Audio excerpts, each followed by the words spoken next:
What's going on, everybody? Hope you're all having a good night and are doing well. I want to thank y'all for being here, obviously. Tonight, I'm hoping to be able to do this stream justice because, well, there's lots of good reasons. We'll get into that story in a bit.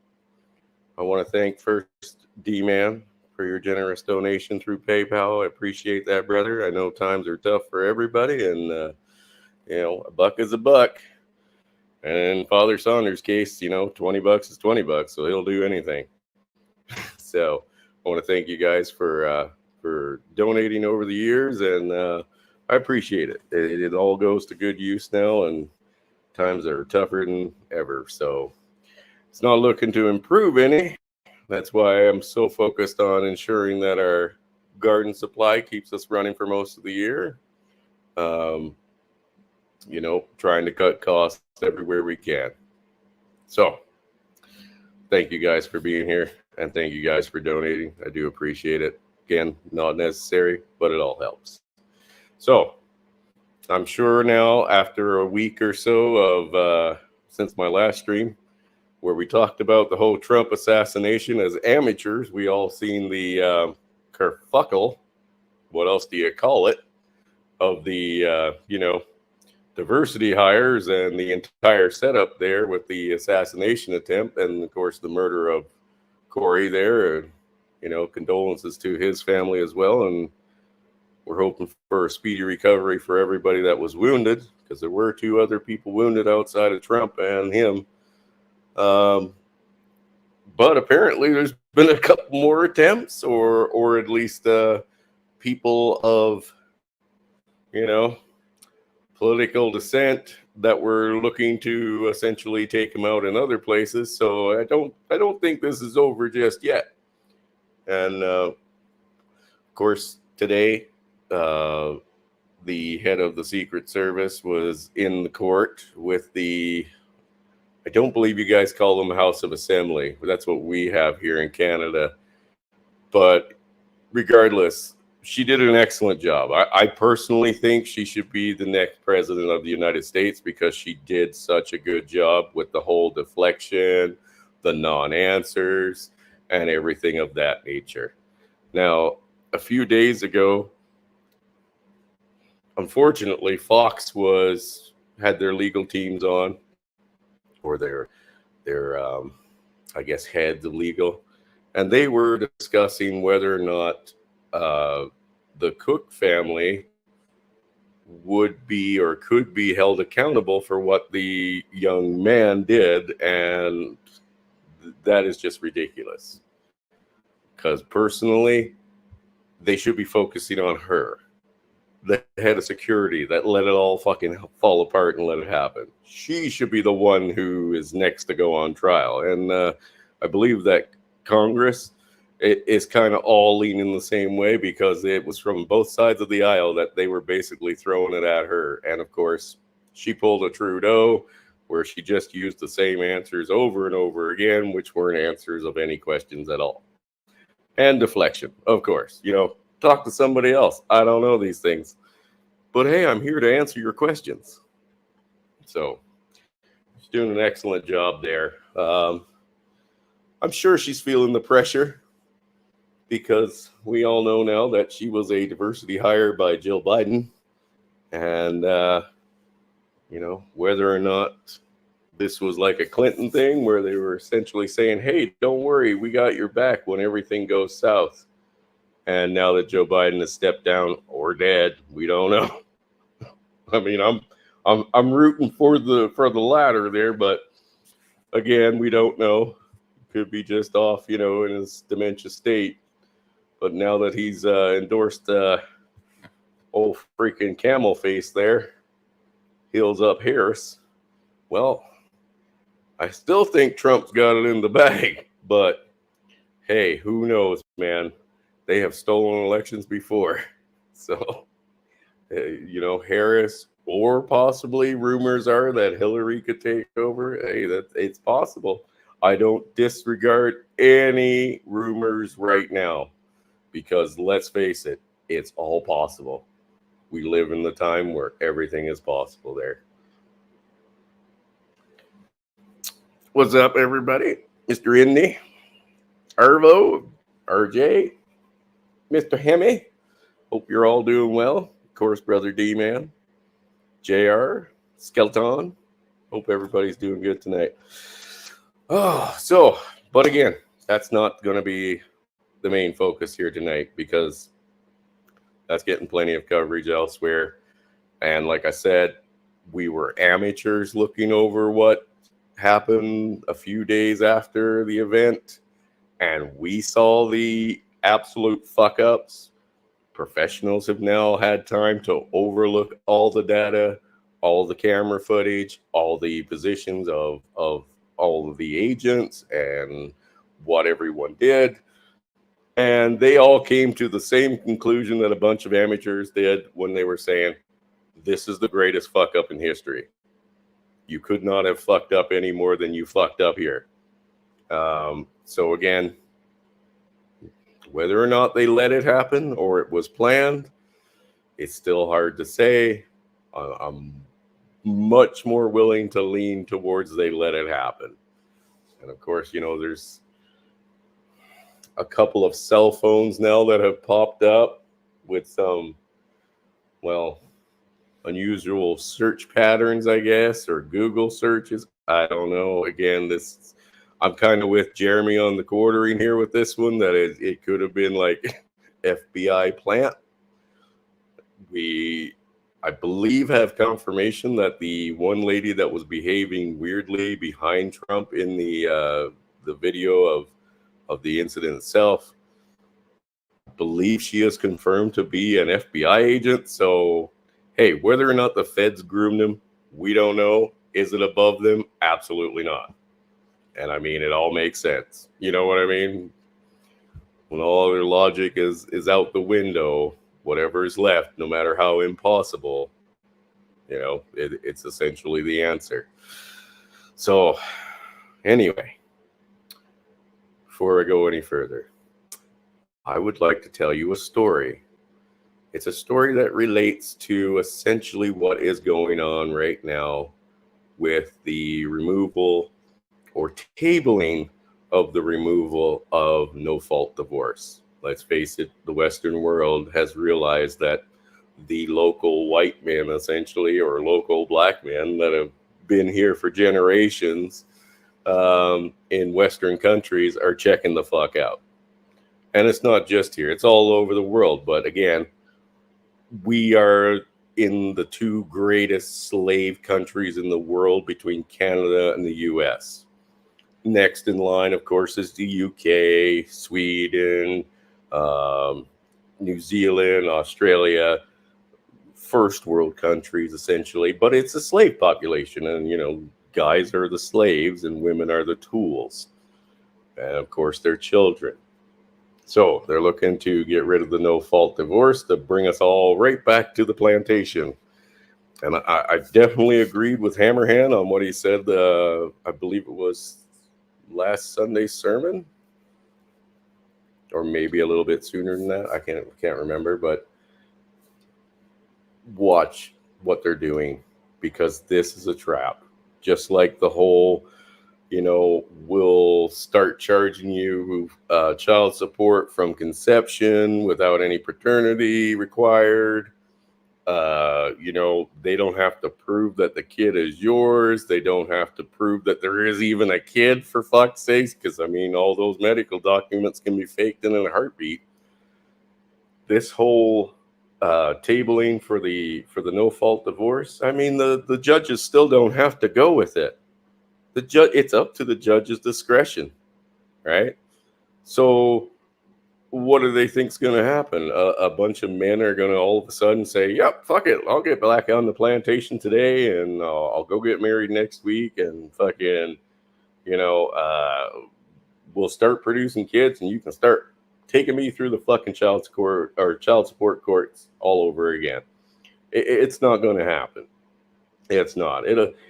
Like Hammerhand said, if you wipe the book on the family court laws and you fixed all the fucking co-parenting shit that needs to be fixed, you got rid of the no-fault divorce, you made 50-50 custody a standard, it would be about 50 or 60 years before everybody got back on board. So that, again, that's just another fucking ploy because, like I said, the judges, it's up to their discretion if they want to use it or not. They want to say, well, you know, he dropped the toothpick on the floor and I stepped on it. That's spousal abuse. There's your reason. Good enough. These people are evil, money grubbing motherfuckers, and you do not want to fucking deal with them anymore. And you definitely don't want young men coming up in the Western world or first world countries, whatever you want to call them, and signing on with this whole fucking shield all over again. You really don't, because all it's going to do is produce another generation of us. Guys who, you know, haven't seen their kids in years or decades. And, you know, it could be on the street tomorrow. Or like myself, I have no license now. Right? All because I won't pay them to kidnap my children. So, I guess let the fucking lesbos have them. they can start changing the family courts there and start getting more women hooked on the whole, like, alimony when, you know, lesbian divorces happen. Let them get their payments there from alimony, obviously. Okay. So, that being said, here's a story to go with that. Okay. It's a story of a young man who met a very unattractive woman that most other men would have just ignored and was good enough to marry her, love her, and have a child with her. A few years later, after the child was born and, you know, they had their lives together, she decided to pull the pin on the whole marriage, start filing for the divorce, because, you know, she had to go get some strange dick. Just turns out that one of the strange dicks that she got was a friend of the playground and ended up molesting the young boy who, you know, she was had primary custody of, and that the dad was gonna find out eventually, but she didn't tell him. He found out eventually through the kid. But either way, they got back together because she knew for a fact that she was going to lose custody of this kid once it came out that the kid was molested. He found out, gave her the boot, began the process of, going to was going to begin the process of going through the family courts for sole custody. And of course, this lady didn't know what to do. So she went and asked her evil witch mother for some advice. And together they hatched a scheme. Yes, it all sounds really familiar. So, a few months go by. And unfortunately, this young man, 37, still a young man, who was a good husband, a good father, loved his family, did what he could to take care of them, was found dead. So, a few days after the body was found, of course, the police investigation starts. You know, as they do, go through the normal process of figuring out what happened. And the former wife and mother of the child puts up a very heart-filled Facebook post talking about how, although she couldn't be with him, he was the love of her life and that he was taken. Basically going on a pity party sort of rant. And again, it's not impossible. Some people just don't work together. Doesn't mean they don't care for each other. Doesn't mean they can't get along.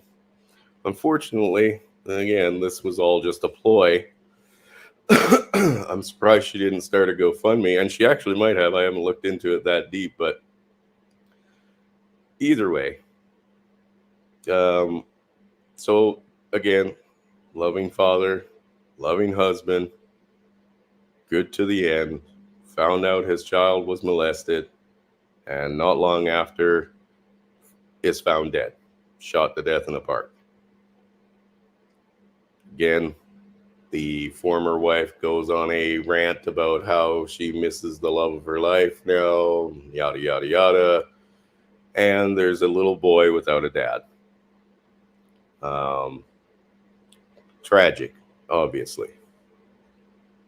Well, turns out a few days later, the police arrest the mother, former wife, and her mother for murder because the gentleman in question who was murdered had his dash camera on and it was all caught on the dash camera. And I really wish that was fiction, but it isn't. And again, now we've got a good, loving father, loving husband who took on seriously one of the worst drags I've seen in this year. Made a kid together, built a life together, but because she wanted to go out and fuck around and get the strange dick after a few years of marriage, yeah, she went all the way and murdered him. And the mother was in on the whole plan. She was the one that actually gave her the idea, from what we've gathered. So, again, I think the boy is 9. A 9-year-old little boy who had a loving dad that did everything he could to be there for his son and his mom, even after finding out what happened. Still didn't go on any tirades to run her down. He was going to go to the family courts and try to get sole custody, and she could not handle that. Now, we don't have I believe actually we do have a hearing date for the mother and the mother-in-law.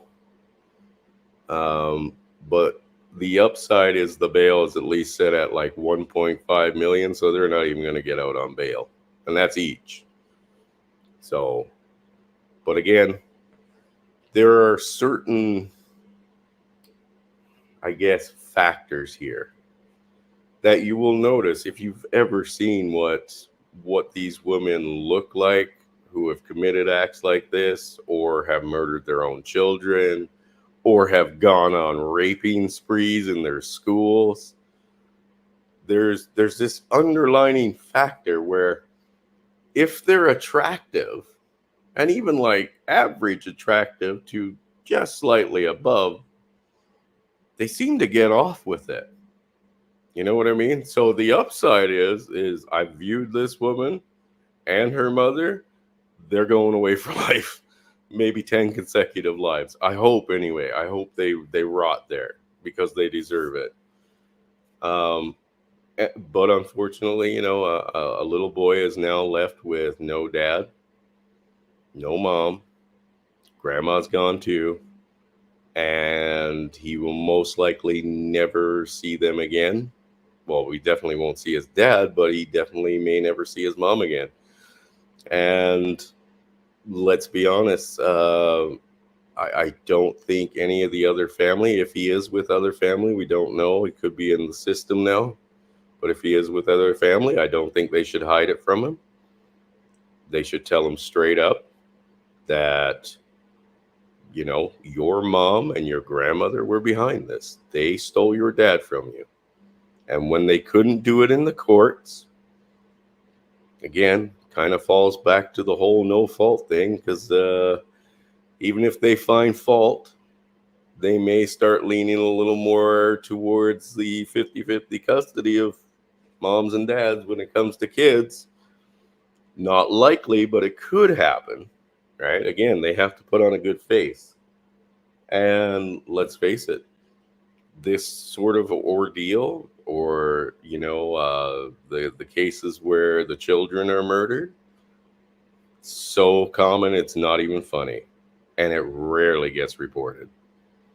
But it is incredibly common.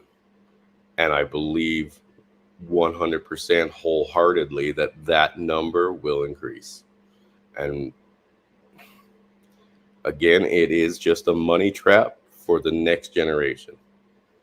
So, you know, it's terrible to hear as a dad who's, been through that ringer. I know what goes through your head, and we think about it. I'm almost 100% sure that 99% of us, not all of us, but 99% of us think about just taking out the other parent, because as men, we go into the family courts. We aren't coming out winning. You know what I mean? At best, it's a mitigation of what we lose. I mean, the last one that we talked about, where the mom ended up killing the kid, who was another 9-year-old boy that she shot, I believe, 12 or 9 times with a shotgun on point blank range. That little boy was in a system for years because his mother was in jail, but they couldn't give him to the father. No, no, no, no, no, no, no, no. We have to involve like social services and the foster homes, right? Because those are always success stories right there. Foster homes were involved. The second that woman got out, bam, full custody. Wasn't 3 days later, that little boy was mutilated. And throughout the entire event, she is proclaiming her innocence to the point where she's talking about her son's remains in the car and on her body as deer meat. Again, there's no limits, man. None.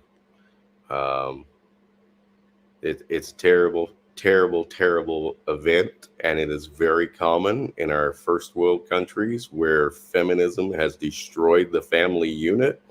We've allowed our culture to be destroyed. We've allowed our communities to degrade to nothing.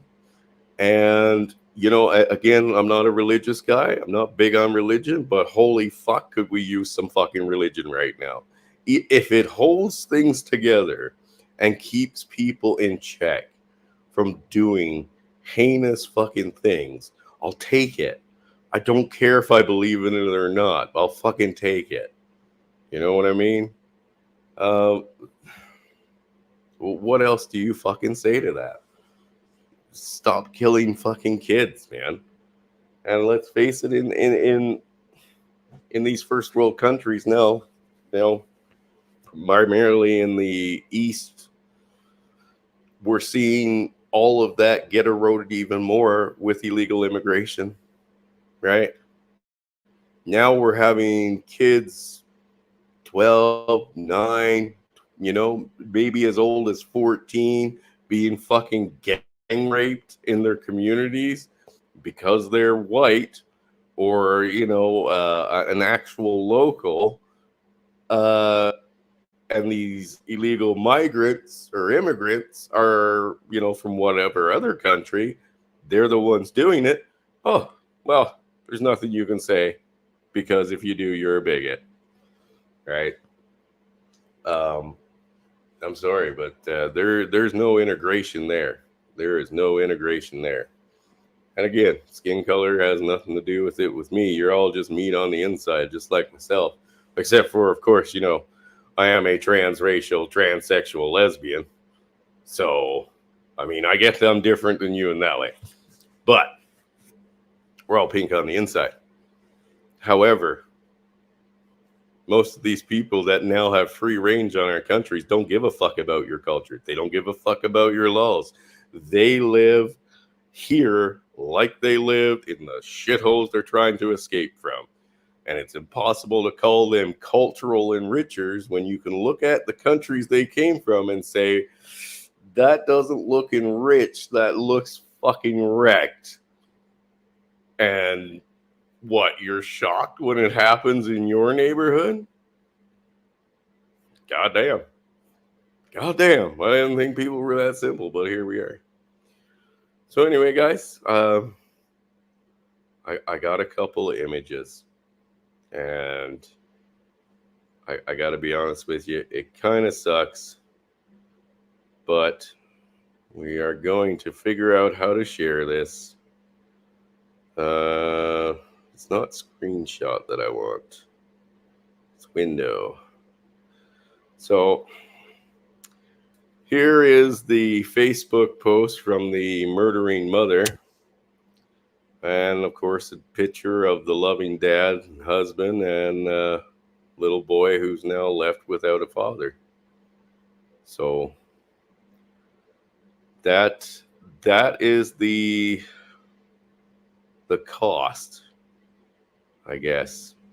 It's the best way to say it. That's the cost. Oh, sorry, the chat went a little too far here. But yes, one of our neighbors actually found this a few days ago, and a lot of people responded to it because of how strange it was. And in this message, before it was found out that she was the actual culprit, you could tell there's some like weird shit here to where it's like, okay, I know what a grift is, and I'm going to bet dimes to donuts that this is some way to like capitalize on the death of your son's father.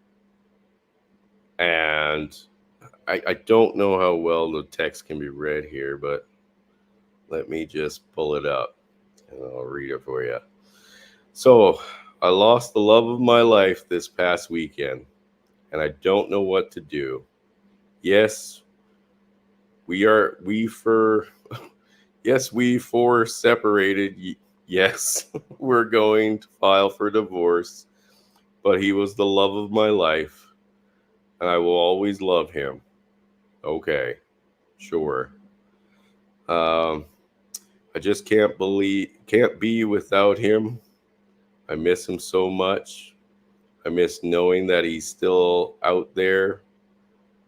My kids and I are very devastated about the loss. We are leaning on my family and loved ones in our time of grief. From this, I love you and I will always miss you forever, Travis.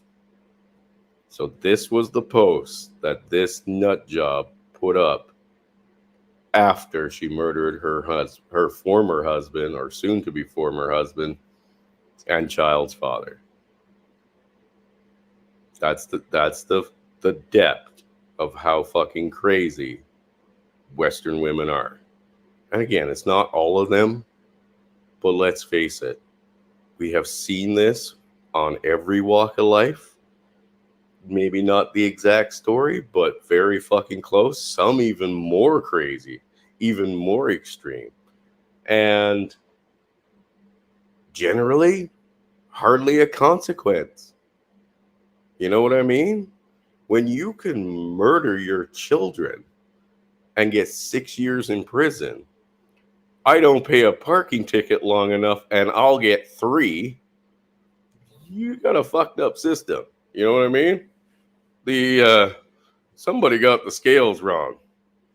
Got that scales wrong very, very hardly there. Now, again, that one's obviously awful fucking woman. Let me open up this gem because you guys have got to fucking get a load of this. Let me figure out how to close this and reopen the other picture, and then we will share this. Share screen, window. Okay. I'll give credit where credit's due. For yes, so he wasn't the most attractive man in the world. You know, wasn't in the greatest of shape. but this is the fucking cow he took on.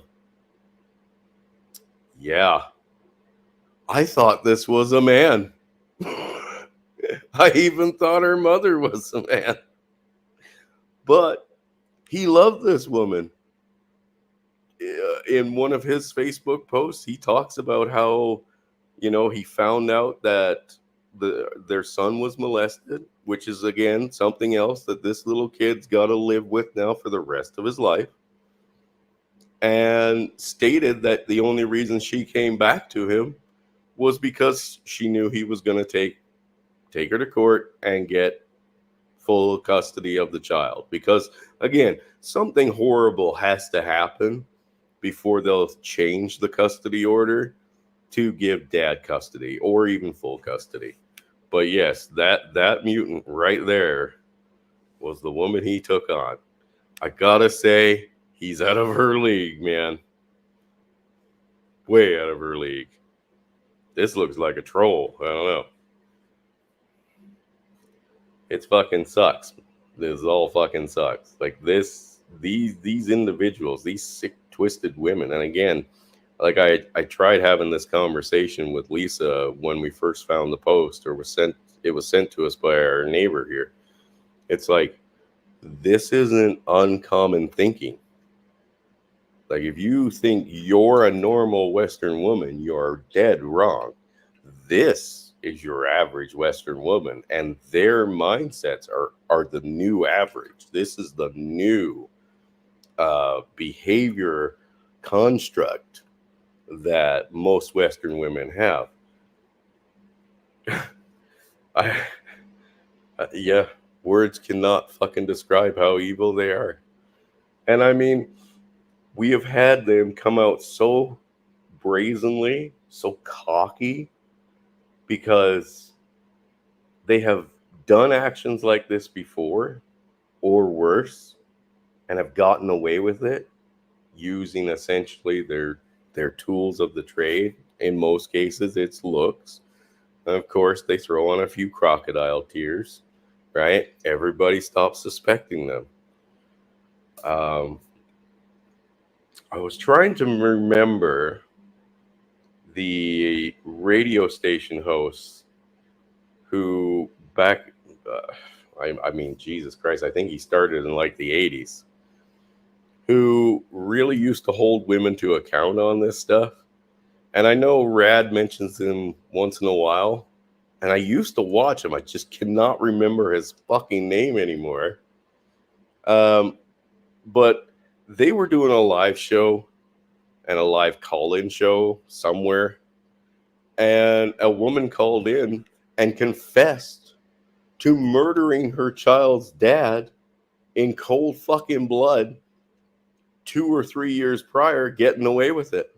She was so full of confidence that she literally called into a live fucking radio station and said, yeah, this is what I did. Fuck him. What fucking more do you need? You know what I mean? And again, this was probably 20 years ago. So things haven't improved. It hasn't improved at all. Not in the Western world. I'm sorry. It's just, it ain't going to improve. It really isn't. So the whole, unfortunately, the whole no-fault divorce being removed in the United States, that isn't going to do you any favors. It really isn't. So as men and, fathers, even, role models for others, I don't believe that we should be withholding the red pill truth from young men only to see them fall into the same traps that we've been in. I just don't. Does she have nice tits? I don't think so, Hammy. I'm sorry, buddy. I'm sorry. I don't think so. But hey, if you guys would like to come in, have a chat, I'm going to drop the link here again, but it is pinned up there. And I kind of wanted to share with you guys what I consider a worthy sacrifice and a win. I don't know if any of you follow the community chats there, but occasionally we do find a good one. And if you haven't seen it, I'll share it here with you now. I just need to get it to fit somehow. Let me see. It's a bit big compared to this screen. Let's see if you can see that. So yeah, this is a recent one. I believe it was from 4 or 5 days ago. This man gave his life to save 2 kids from drowning. The way I see it, that's a hero. It sucks that he's gone. Obviously, he was willing to give it all to protect children, and unfortunately, he lost his life. We could definitely use him in the army of, protecting kids over your fucking feelings, or, unlike some people, their fucking careers. As we seen just a couple weeks ago, where, mom throws baby out a window to protect her Porsche career. It's fucking disgusting. Just disgusting. We need more people like him, and definitely less like her. You want to improve the Western world? You want to make things a whole hell of a lot better? Hey, there you go. There's your fucking answer. Take that mom out, put 2 bullets in her fucking head, and you know what? Let's keep guys like this alive. And women like this, because they do exist. They do exist. It's not uncommon to find brave women out there, or people in general. Generally, level-headed people who have some sense of humanity still inside of them, they would do the same thing. Mr. Jimmy Bones, how are you, buddy? I'm doing good there, How brother. are Doing you? good. We haven't talked in a while, man. Yeah, it's been a minute. Been quite a minute. Yeah, just It has been. got done recovering over the weekend. Had the big old shindig go down in my dad's hometown, or the town that my dad lives in. Had big old street dance, car show, and their whole shebang going on. And well, let's just say a lot of alcohol was consumed between me, my dad, and his buddies on Saturday. Wait, So Jimmy, are you saying you drink? no, I didn't. No, I'm not. No, Come on, just you're just just pulling my just a leg. little there, just a little bit, just a little bit. I'll never forget your first time on Pops, dude. Never. I don't think anyone's going to let me forget that. Dude, that will hold a special place in my soul till the day I die. Even after I have forgotten my mother's name, I will I'm remember that. no, I'm glad I could be of some kind of service to someone. Uh, No, no, I don't think that was him, Arvo. But what's up, Mr. Outlaw? Mr. Man, Outlaw? what's up? What's up? oh, well, I actually Maybe you just guys. I just watched your video about the shenanigans that were going on earlier today. There, outlaw. Heck yeah, man. Just Yeah, watching that and I'm hearing left it through my the grapevine that I'm a new target of hatred or something. Oh, dude, do they know you're like the source of hatred? Are they sure they want to get involved with that? Like they're gonna get fucked. Yeah, word through the grapevine is I'm being chewed apart right now by some of the community's friends. So well, take that for what you will. well, Not a whole lot. they No. do realize they're going to be chewing on a an overcooked steak that's been sitting out for 2 weeks, right? Yeah. And you're not going to give two damn shits, fucks, or flying furry rats' asses about their opinions, right? Well, Jimmy, I don't know if you know this, but somebody has already accused him of wanting to start a race war. No, I Just, have. I've just been informed on FYI. that. I've been Okay. informed on that. No, yeah, there's been many a background conversations that we've had with a lot of the guys in the community here, and well, all I got to say is some people are pretty fucking stupid, and well, the other rest, well, you know, it is what it is. People are going to have their opinions. All you can do is well, opinions are like assholes. All you got to do is Yeah. wipe, flush, and walk away. And that Yeah. was And everybody has and one. yep, everyone has one. Sometimes they stink, sometimes they're itchy, and sometimes they're full of shit. And sweaty. And, yeah. No, Or, it don't bother or me. as Saunders would say, moist. No, Yep. They're it, very. it don't bother me. I mean, it's to be expected. It comes with the territory of telling the truth. So Oh, of course. That Of and course. I'm not it's upset. yep. And Outlaw, you're not the first one to reach criticism from folks in the community and whatnot. And it has been a learning experience for me, I will say. And I have learned that well, people are going to talk shit. All right, well, just let them talk shit.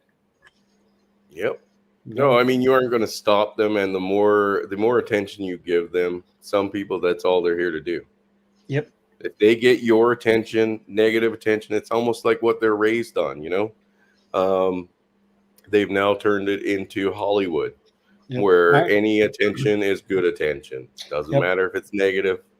It's good attention. It's basically the point of I'm sorry, Daddy didn't give you attention when you were a kid, and now you need to seek it from me. Yeah.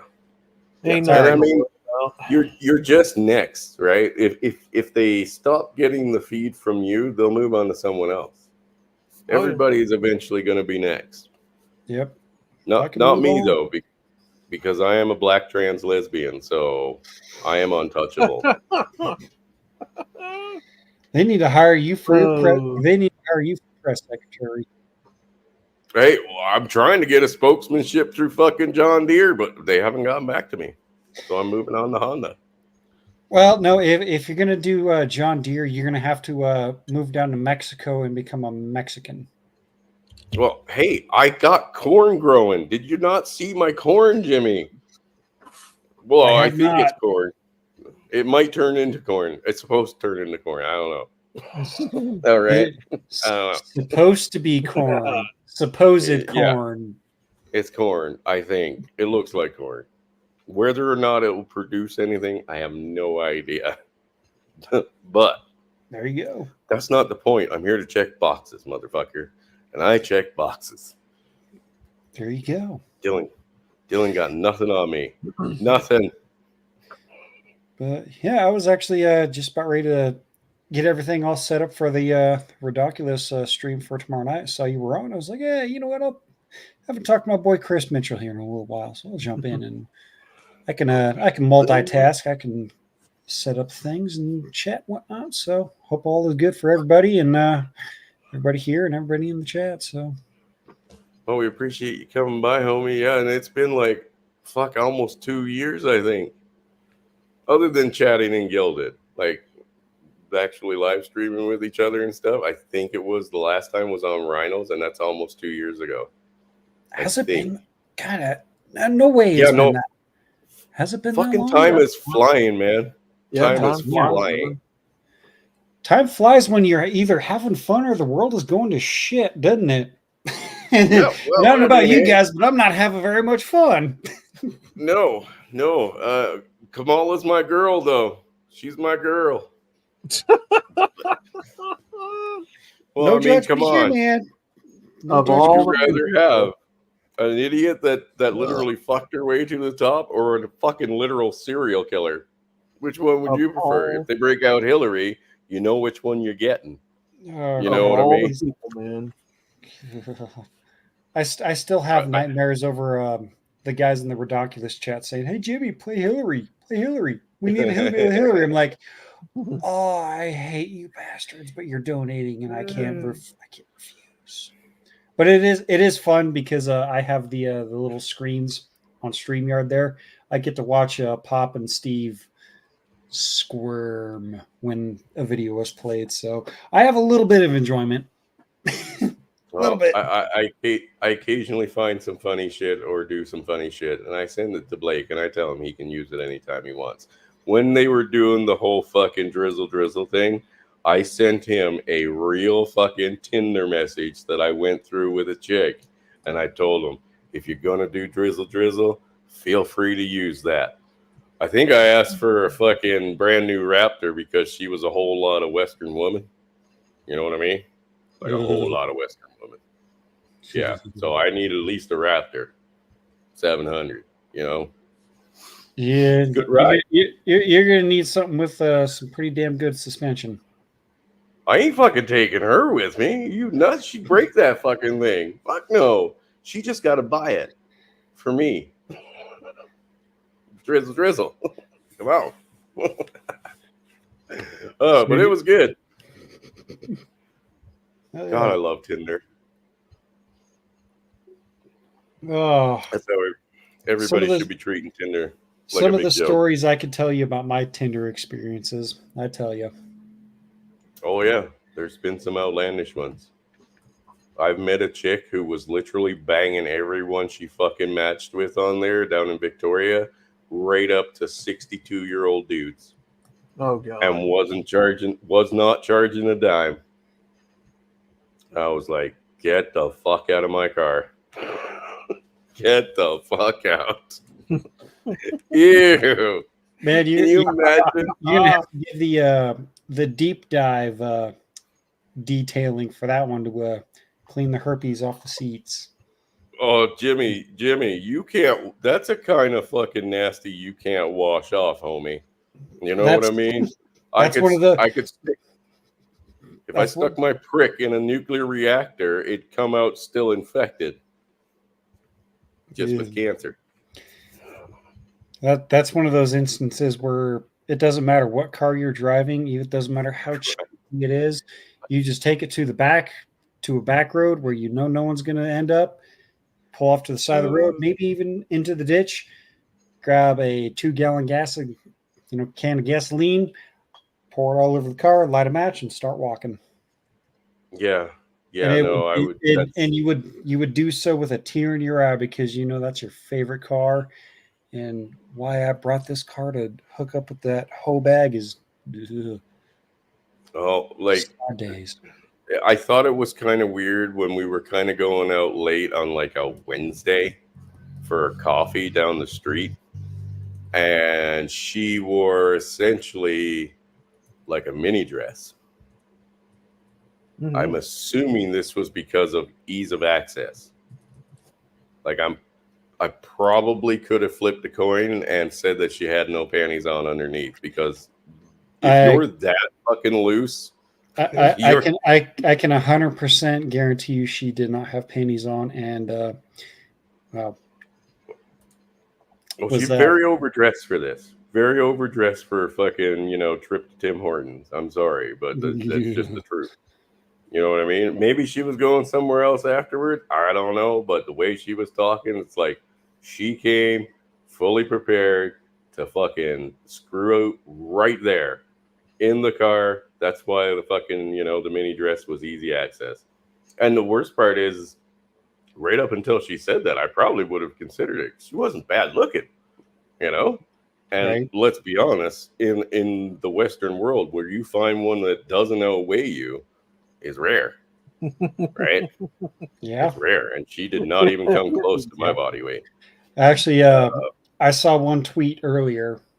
It was funny. It was I can't remember what the entire caption was, but it was a picture of 4 beautiful, fit, and let's just say well-blessed women. Are Blondes? Were they weird? Were they real or not? I can't tell you because I didn't really look at it.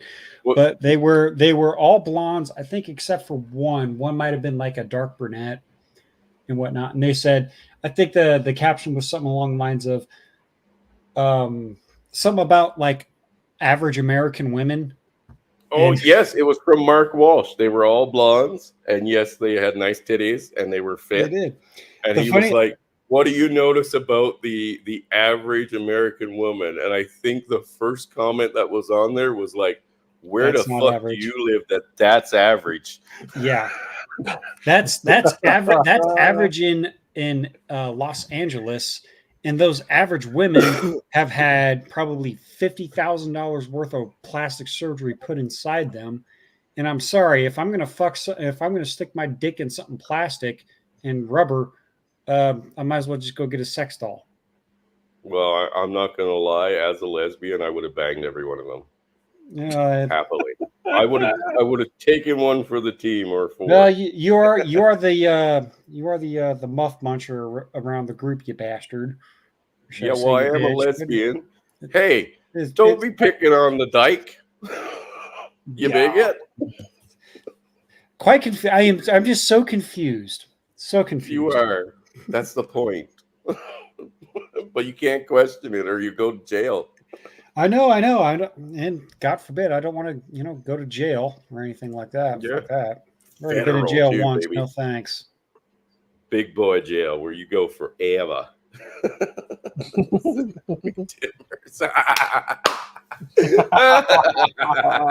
one, JR. Oh my god. Confused? Yeah, we were all a little confused. Look, my external vagina and ovaries, they need stimulation too. What can I say? I'm only human, but I've transcended. External ovaries. Is that what they're calling it these days? Yes, and if you are a biological woman up here, they refer to it as the front hole or bonus hole. Yes. Yes, Jimmy, we live in the insane world that is a fucking true statement. I'm not making any part of that up. This is why my vote for the presidential election is the meteor is going to be president that comes and wipes out the earth, and if that doesn't do anything, the Yellowstone caldera blowing its top, that's going to be the VP. I'm voting for those two because please and thank you. Please make those I'll happen. go with meteor because let's be honest, the volcano thing, that's going to be a little bit slower if you're further away. You know what I mean? I live probably 6.5 hours away, give or take, maybe 7 from Yellowstone. I will drive my truck up right next to Old Faithful if I start to hear saying, "Oh, the caldera's blowing, the caldera's blowing." I'm like, "Fuck it!" Yeah. I'm gonna grab me. I've got my dad. My dad gifted me like eight cigars, the big boys that are the Maker's Mark, that are like dipped in the Maker's Mark and whatnot. They got the wax and whatnot. I'm gonna grab about 3 of those. I'm gonna smoke one on the way up there, probably 2 on the way up there. I'm gonna smoke one right next to Old Faithful. I'm gonna crack open a bottle of whiskey and get a case of beer, set it next to me, and I'm gonna sit in the bed of my truck. I'm just be like, blow my ass to fucking to Saturn, you fucking bastard. Get me off this planet. I don't want to live here anymore. You'll see a mass migration to everybody flocking to it. That's like, you know what? Fuck it. I'm done here. Fuck this. I'm checking out. I'm done. I can't handle it no that's more. Why I'm gonna bring on. That's why I'm gonna bring all those cigars. Be like, oh, you guys are here too for the party. Here you go. Here you go. Pass out the cigars and pass the bottle of whiskey, man. The upside is you won't be alone, buddy. You're never gonna be alone there. Oh fuck. I'm pretty sure there's probably at least a couple thousand folks that have the same thinking revelation with me if the caldera decides to be like, oh, I'm just going to go ahead and rip the earth a new asshole. Like, oh, well, sweet. Well, that first fart, it's going to launch me to Saturn. Cool. Wasn't there like a prediction back when they were not on climate change, they were on something else? It was like they were trying to predict that Yellowstone would fucking explode or erupt, and They made movies about. I swear to God, every fucking pandemic or fucking calamity they fucking make up, which again seems to fall on like a 10-year fucking mark to the letter, right? They always got to do the same fucking process, right?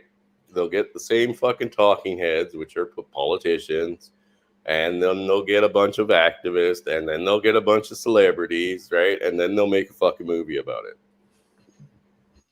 You know what I mean? Because I do remember watching that Yellowstone fucking movie where it's like, oh, the volcano's going to erupt and fucking kill us all. Oh, yeah, yeah, I remember that movie. That movie about I can't remember the name of it, but then you got the whole the movie about the San Andreas fault breaking, and that's what causes the entire fucking thing. San Andreas. Yes, and 2012 was about the fucking like global cooling or some shit or fucking some new apocalypse. The Day After Tomorrow, that was another one. That one was actually a pretty good movie in my opinion. Yeah, that was a good movie. I actually like that. And the young guy he's not a young guy anymore. The guy who was the main actor in it. Jake Gyllenhaal. Can't remember his name. Yes. Oh yeah, I love all of his movies almost, except for I never watched Brokeback Mountain, but October Skies is one of my favorite movies. That's a damn good movie. If you haven't watched it, I recommend you watch it.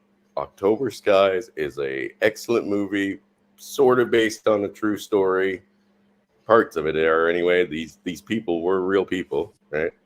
And it was when children were, I guess, more inquisitive about the world and how everything worked. Like it was kind of nice, but I could watch it today and get a whole new appreciation for it. Because let's face it, children now between even the ages of 2 to fucking 9, or even like maybe even up to 14 right now, because I'm getting old as fuck and I'm forgetting shit. All they know is the internet. All they know is TikToks and Facebooks and fucking, Instagram. That's all they know. They don't inquire about anything else outside of that. Holy fuck. The stranger, Mr. Howard here. Yep. Hey, you just left an open link on the stream and I clicked on it. So here I am. Yo, what's up? There you be, sir. What's going on, brother? What's going on? No, I'm just cruising. What's going on, bro? I'm just cruising around and I heard you guys talking about the end of the world and I was like, shit, I gotta come in and listen to this. Well, I mean, as I was saying, they seem to do it in cycles. It's not so much a conversation of the end of the world, but wishful thinking. Oh man. Yeah, I love those movies. Those movies are fucking awesome. Kind of like apocalypse porn. It would be if they weren't trying to actually push that kind of propaganda down our fucking throats every other goddamn election. Yeah. Remember when it was global warming? And then it was a fucking like bird flu. For the past 15 years, we've been wishing for an actual like Resident Evil-ish kind of zombie apocalypse and whatnot. And this is what we get. I got fucking gypped, man. I want a fucking refund. Exactly. These movies are they're training you. Okay, these are simulations. So when the shit actually happens, you'll be like, yeah, I know exactly what to do. Yeah. Well, the funny thing is, again, fear works, right? Fear works for pushing agendas. Fear works. The funny thing is, just the other night, actually last night, I had a dream. It was a mix of like 3 video games in one. It was like Resident Evil, Doom, and Silent Hill all together. So I'm the Doom guy running around with the shotgun blasting zombies. Yet there's still a story going on, and there's also some like backstory shit. I woke up and I'm like, "What in the fuck are you thinking, brain? Do I gotta go to therapy, or do I need to drink more? What's the course of action here?" Well, I just got to ask: are you on any sort of medication? Unless you like any sort of sleep aid or something like that. No. Nope. Okay. I did Alright. the 'Cause I if I- did the I did the melatonin gummies for a little while. I ran out of those, and I was like, all right, I really don't need those because I Right. can, like, here within an hour, I'm gonna be in bed asleep. My medication is well, beer and maybe a little bit of whiskey. Right? Those are the only Because I medications once I'm was ever given tried- some. I was Sorry, once go ahead. given some anxiety, medication to like help me sleep a little bit. And it gave me the fucking craziest dreams that were like ultra violent in like ultra high technicolor, high definition, and it freaked me the fuck out. And I took it for a few more nights and enjoyed it, but then I had to stop taking it. Howard, you're a smoker, right? Have you ever tried the quit smoking pills? It's not Zyban, is it? Maybe it is Zyban. Either way, whatever they No. prescribe to people now for a quit smoking pill, holy fuck! You want vivid fucking dreams? Try that fucking shit Exactly. out, man. take You that wake take up that cold fucking sweat. take that medication and then take ZQL, and then let's have a ZQL. conversation. Exactly. ZQL. Yeah. I tried the ZQL, the whole fucking, the melatonin. Take this. No, it's not the natural melatonin like what the gummies are, but the fucking ZQL. I tried that for like 2 nights, and I'm like, Champagne. yeah, these dreams are too much for me. My monkey brain cannot comprehend nor handle this shit anymore. Yeah, sorry, I got the Side name effects, wrong. mate. It's Champex, not Yep. Zyban. Zyban's apparently crazy pill. Antidepressant. I don't know. Apparently. Possibly. Yeah. Shocker. The side effects there of are all some this great shit, drugs. is basically sleepwalking and homicidal thoughts. That's Yeah, and I basically don't- the side effects for almost all of this anti-anxiety and mood correction stuff. Yeah, I don't want Well- none of that. Thank you. I would much rather drink a 12-pack of beer, maybe a couple shots of whiskey, turn the fan on, put some background noise on. I actually have been putting on these they're like a streams of different kinds of like they call it therapeutic music and whatnot, but they're played at different hertz levels. Okay. Those actually have not. you- I will lay my head down and put on I think it's a 436 hertz YouTube video. I'm out within like 2 to 3 minutes, and I sleep the entire fucking night, and it's peaceful. I listen to audiobooks, but on YouTube there are a lot of like great narrators of stories, even short ones, long form, up to a couple hours. And I find those great. If I'm feeling a little bit more tired than normal, you only need to put on a short one, right? But Yeah. I think that's where some of the guys, all their views are from people that you watch their videos to just sleep. It's weird, Exactly. but My it fucking works. videos will put you to sleep. Exactly. And they can go on for hours sometimes, and you can be confident that they'll make some sort of, collective point at the end of it. So it's not like, oh, I'm just doing this for nothing. It's like, no, he's going to make a point, but it is going to take like an hour. So, I rely on that also. I think your videos are way too interesting to ever like stop paying attention to. I got the exact opposite of that from your videos, Howard. I got to be honest with you. You are in the wrong profession, or you're not getting the credits you need, buddy. I really do. You have a way of bringing the points across way better than I ever could. You know what I mean? Well, I'm fucking around. I'm just fucking around when I talk. Yeah. I'm testing my audio equipment right now and my Wi-Fi connection. So I might just drop out here, and sometimes I might just be hanging back here and listening. I really like everybody's avatars, especially Jimmy Bones with that fucking full screen, skull hanging out in the tropics, sipping out of a coconut shell. That's awesome. And I like everybody else. You can thank the AI generator for that one. Also, disregard the penis bone. Oh, here, I got a full one. Yeah, I like the I MGTOW don't know outlaw one too. what generators you guys are wow. using, but I can't find anything that actually works. Like it's all like you can build it, but if you want to actually like take a caption of it or save the photo or whatever, Oh, hey, let me. then it asks you to pay. But some of them just ask you to pay straight up. You know what I mean? And I know people are using free Well, the ones. patriotic. Fucking Oh, yeah, horse. let me show you the Ooh, this one right here. What's up, This brother Jay? nice. SCE, Well, you Mr. know, Riggs, Howard, I get. Broken Oh Pine. shit, Jimmy fell out. Oh, No, I Jimmy. get a I lot am of flack in patriotic this. now. I get a I lot can of flack stand in up for this. that. I get a lot of flack in this community for having the only female avatar being a MGTOW channel. Mm-hmm, A lot of I don't know naysayers. why. Yeah, What the fuck does No, I that think it's matter? awesome. I mean, I changed Look, my we need a avatar a while female. ago because I think that describes me and Indy to the fucking letter. And, you know, I'll be We need your a female dingleberry. representative.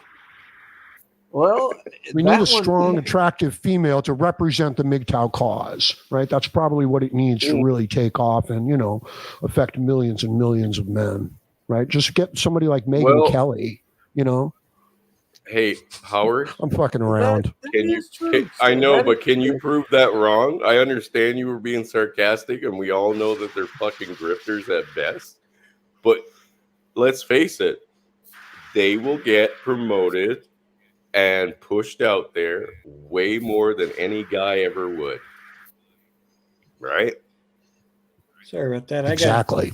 I got too many goddamn tabs open at the moment here. Well, we all know that Pops has been doing this for a long time.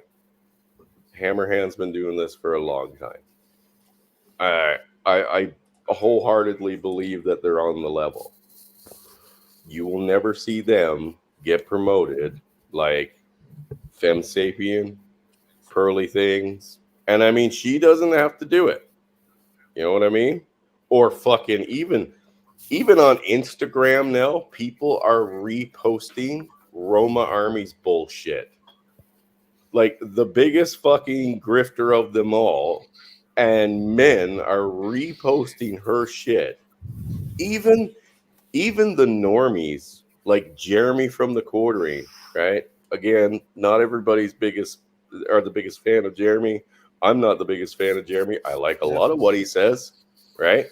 But I don't agree with him on most things, and I know he's not exactly on our side.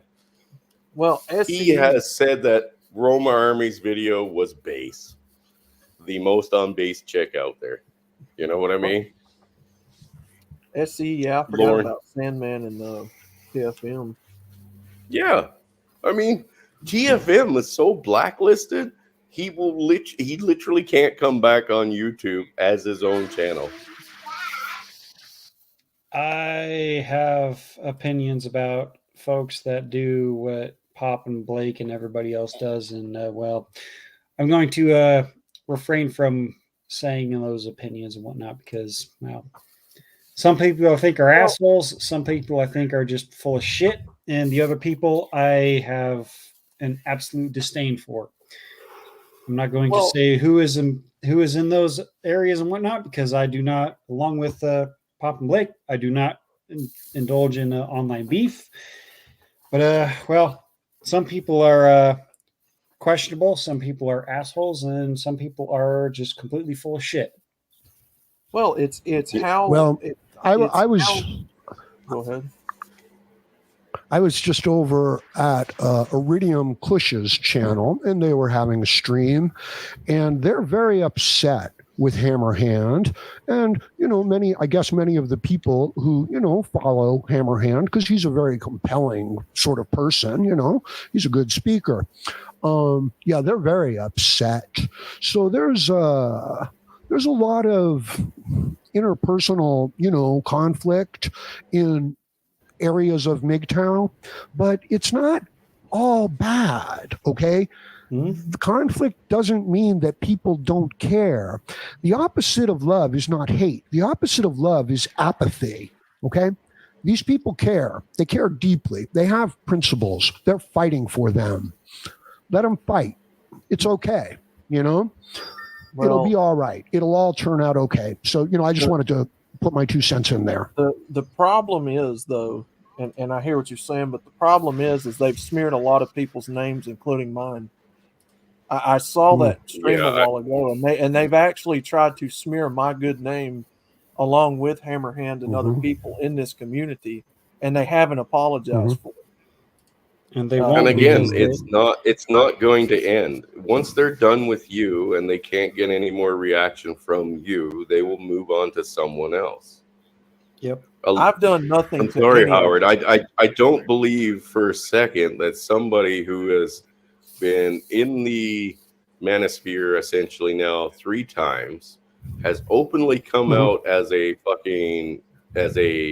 basically a chameleon and an infiltrator can come back now 2 months ago and start all over again and claiming that he cares about men's issues. And again, you're not bringing trannies in here. I claim to be a tranny, but just FYI, I ain't. You know what I mean? Yeah, it's for the bit. It's for a joke. It's part of the joke. These guys are so skewed on the foundation of everything when it comes to men's spaces that I don't believe you give 2 fucks. You're weird and you're off and you're wrong.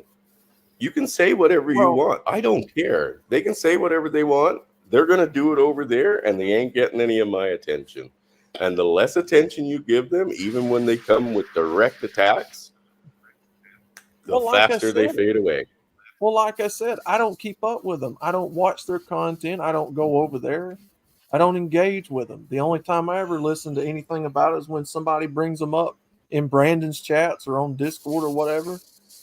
Yeah, but word gets around, and the fact of the matter is, they smear people's names that want nothing to do with the bullshit. I want nothing to do with what they have going on, and I've made that very clear. They know that numerous times, and they know that gets under your skin, Outlaw. That's the thing; it gets under your skin, and they know that.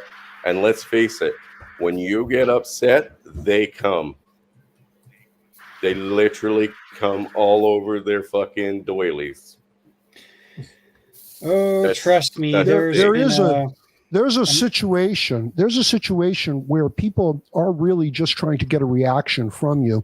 They don't really care about the principles or the issues or the morals or the ethics involved. They're using them as an excuse to actually corrupt the entire idea of any sort of principles. In other words, if you're so accepting of all people and all circumstances, then you will accept a transsexual, and to do so would undercut everything that you pretty much believe in.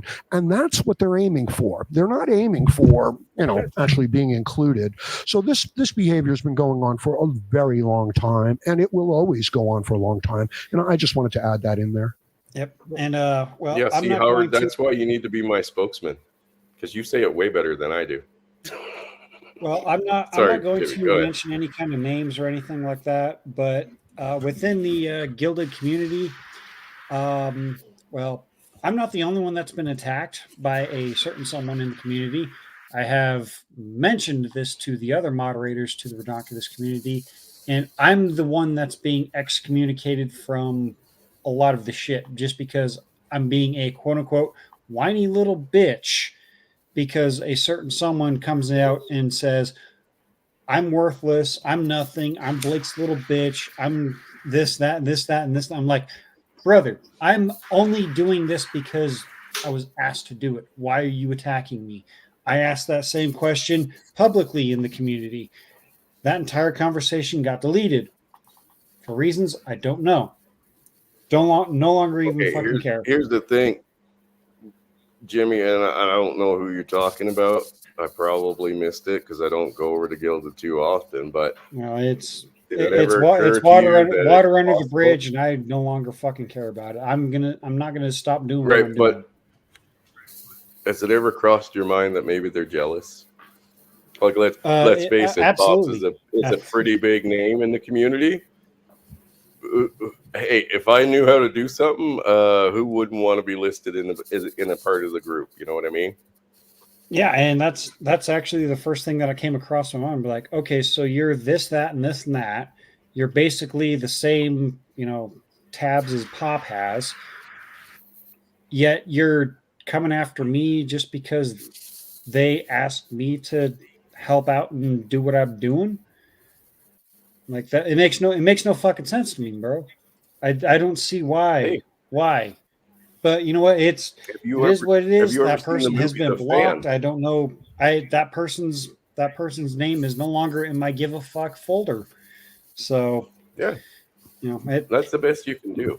whatever. Look, we're all going to have disagreements on It's something. narcissistic fuckery. Okay, it's narcissistic fuckery. That's what it is. Whenever you can do anything, people who can't do the thing, they fucking attack you, and they come at you at the most ridiculous side angles. You'll never understand it. And if they fucking rope you in, you get sucked into the bullshit, and then you don't get to do your good work. So that's the game, and it's been going on for a long time. Yep. And I will It admit is. that there were times that this person did get under my skin, and I did act out emotionally, not rationally, but I acted emotionally. I corrected myself, and right now, I'm like, I don't give a fuck whatever this person has to say about me. Don't give a fuck.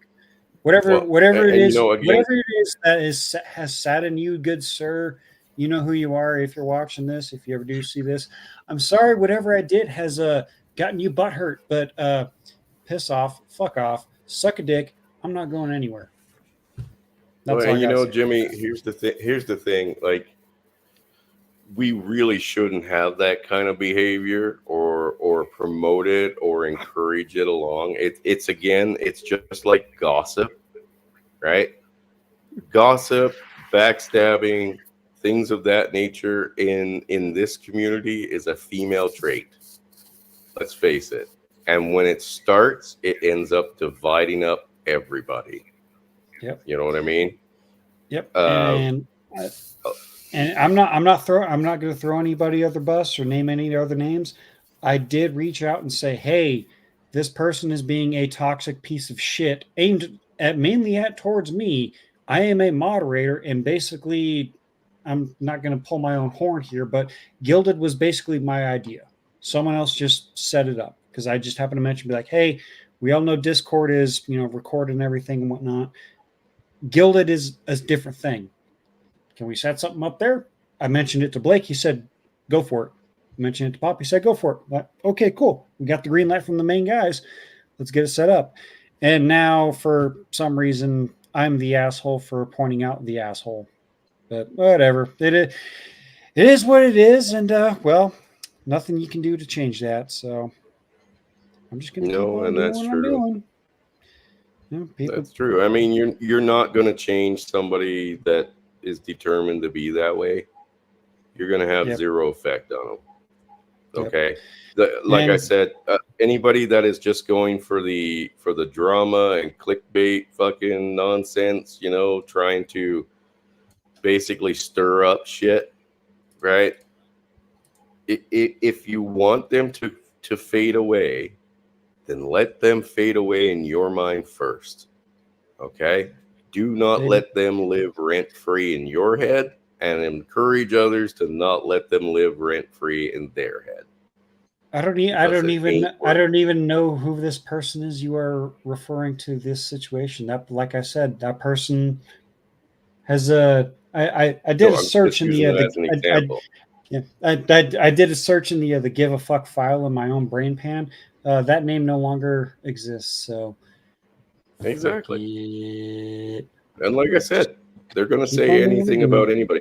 It's your turn today, and as soon as they run out of steam on you and they got nothing else to feed off, it'll be someone else's turn tomorrow. And they will fucking make something up. They will find a reason, whatever the case may be. It doesn't matter. Okay? It's just guaranteed. But again, this is a female trait. Just like gossip. It's a female trait. It's not part of us. Yep. And I will admit that I did act emotionally for the first time that it happened and whatnot. And I was like, all right, well, a lot of people corrected me in my fuck up. was like, you guys are right. I fucked up. Let me correct the fuck up. Well, apparently the correcting of the fuck up was not good enough for some people. So, yep. But oh well, whatever. It is what it is. Change that. There's a basic Stoic principle, the idea that you're going to get fucked with 10 or 20 times every single day. So the idea, to not expect that, to be like, wow, I kind of wanted them to treat me fairly. It's like, what the fuck? Well, people are selfish. They're mean. They're childish. You don't know what's really going on with them. They can, it could be really bad. So this, yeah, I just wanted to throw that one out there, so I expect to meet up with, 10 or 20 rude people a day. It's cool. Yeah. You can have a conversation with someone that, may or may not just have a bad night and they get drunk and say some shit. I've been there before. Hey. I'm sure a lot of people have been there before, but you know what? I mean, I've said it numerous times, telling the truth, being in a space that's very hostile like YouTube, that's, we're in someone else's backyard. Yeah, I've said before numerous times, said it today on True Bloodstream, you got to expect people coming at you sideways. It ain't a surprise to me that we're being fucked with.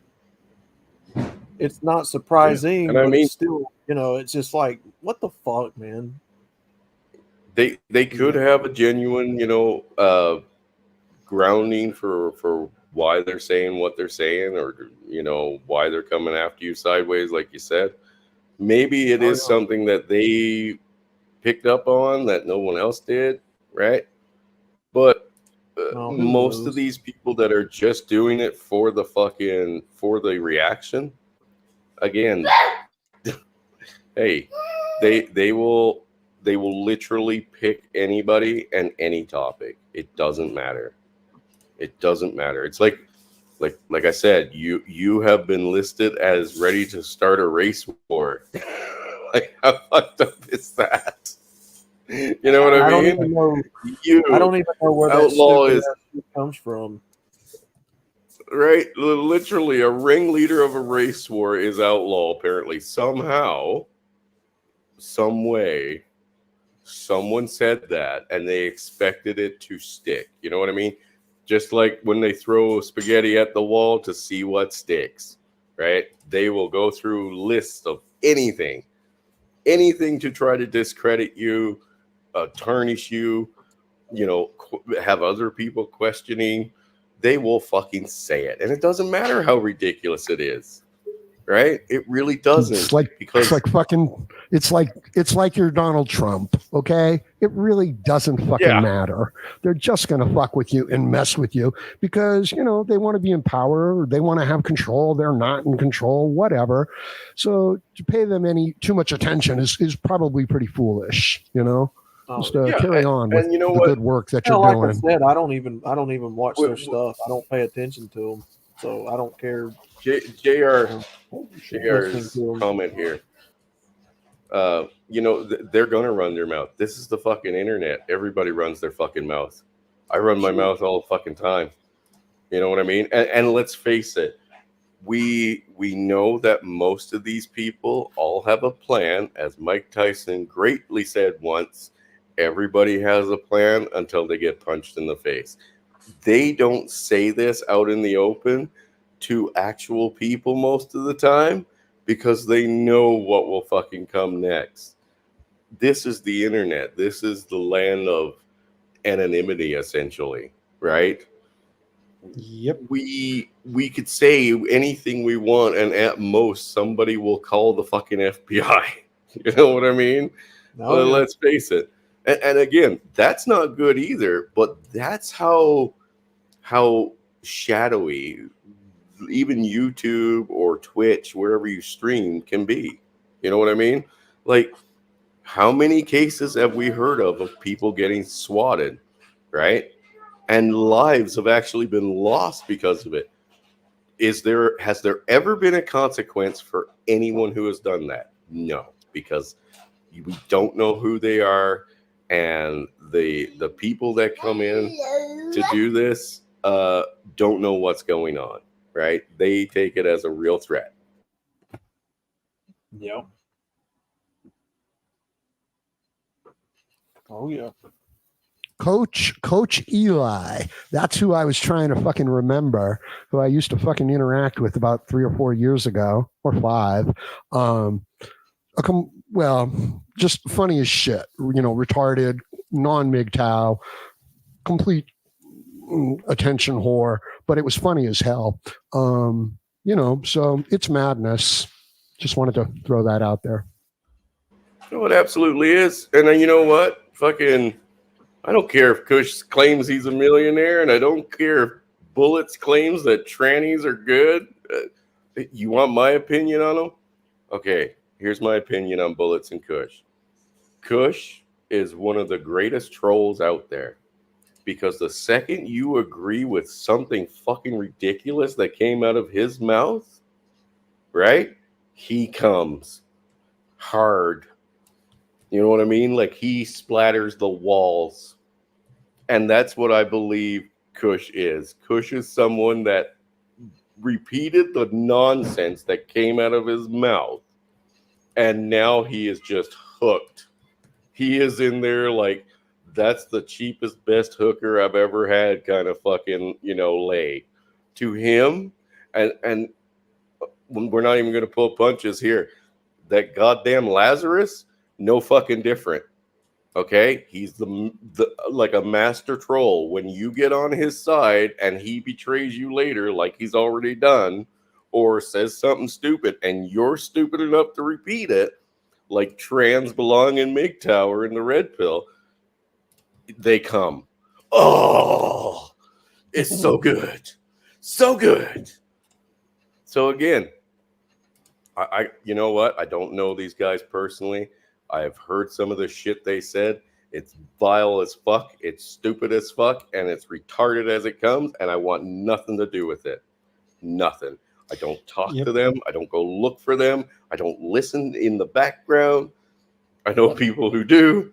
And it's funny because, you know what? They come up with some stupid shit on the daily. Like the fact that Outlaw is literally trying to start a cult, start a race war. Again. Crazy. Christ. I mean, dude, how is the cult going, by the way? How many times do all of you see me and other guys in the community hang out every single day? We're talking about Red Pill in the Wind. We're talking about MGTOW Fenium. Hell, Based Chris. It ain't just me. It's everybody else here they hang out with. I mean, where the fuck do these ideas come from? Like, what the fuck? I mean, I've chatted with Red Pill in the Wind a lot. Yeah, like in the past, RPM, True Sherm, JD Miles, right? We talk to these guys nearly every goddamn day. It's like, where does this race war bullshit come from? Nobody's interested in starting a race war with people. Well, if you do decide to start this race war, though, I want to be your black trans lesbian queen. Okay? So I get to be the only one. Just FYI. Nonsense. But you know what? No, going back to what Howard said about it, how it destroys the fucking community, I fully agree. And I've said this before, and I'll say this again. When we split up, right, and give ourselves new fucking tags, that divides up the group just that much more. We never should have given up Red Pill Aware or just Red Pilled and split it up to MGTOW and then MGTOW Monk and then MGTOW Incel and, pickup artist and stuff like. As soon as we allowed these new labels to come in, it allowed other grifters to come in under these new labels or even recreated new labels of that shit and divide us up even more. And now we've essentially watched a society go from a unification, right, that was good and pure and solid, right, a one leader, one fucking army, divided up into fucking vassal states that are all now fighting each other. Right? Yep. Look, call yourself whatever you want. MGTOW, monk, whatever else is out there, because I forget, right? Again, it's all in the same book, which is the Red Book. Our great Red Book has chapters. You're welcome to pull out whatever chapters that work for you, and you're welcome to swap them out as they fucking see fit, as you see fit. And you're still under the umbrella of the red pill, right? Yeah. Look, since you brought it up, right? Since you brought it up, I'll run with it, right? So if you want to talk about, like kingdoms and breaking up unity and, things like that, I'm not going to go into the whole emperor thing right now, but hey, okay, so fine. You messed with my you've got title. Exactly. So you've got kingdoms, okay? And within those kingdoms, you have duchies, okay? And within those duchies, you have counties, and you have temples, and you have little cities, okay? And you have taverns, and the people in there, they don't agree with the king. They don't agree with the Dutch, with the, whatever you want to call him, the Lord, okay? They sometimes cause fucking rabble bullshit. It's not a serious problem. It's actually pretty fucking funny. But yeah, there is a vying for dominance. And the answer and the solution is, you become a dominant red king. And, something like that. And then if you can fucking rule over the areas of, one whole giant domain and another, then you get to call yourself an emperor. So I just wanted to put that out there. Oh, yeah, well, I mean, I'm still going with the title of emperor no matter what. So, fuck you, Howard. But yes, you're right. You know what? And again, we can disagree on how we live our lives and which one is better. But you know what? It's all about what works for you. Like, okay, let's say, well, Jimmy and Outlaw, I think, are the two younger guys here, right? Jimmy, you're not even 30 yet, right? Jimmy Bones is 32 or 33, I think. Okay, so still a young man, right? And I've told you this, Outlaw. You're going to be pushing 40, right? Oh yeah.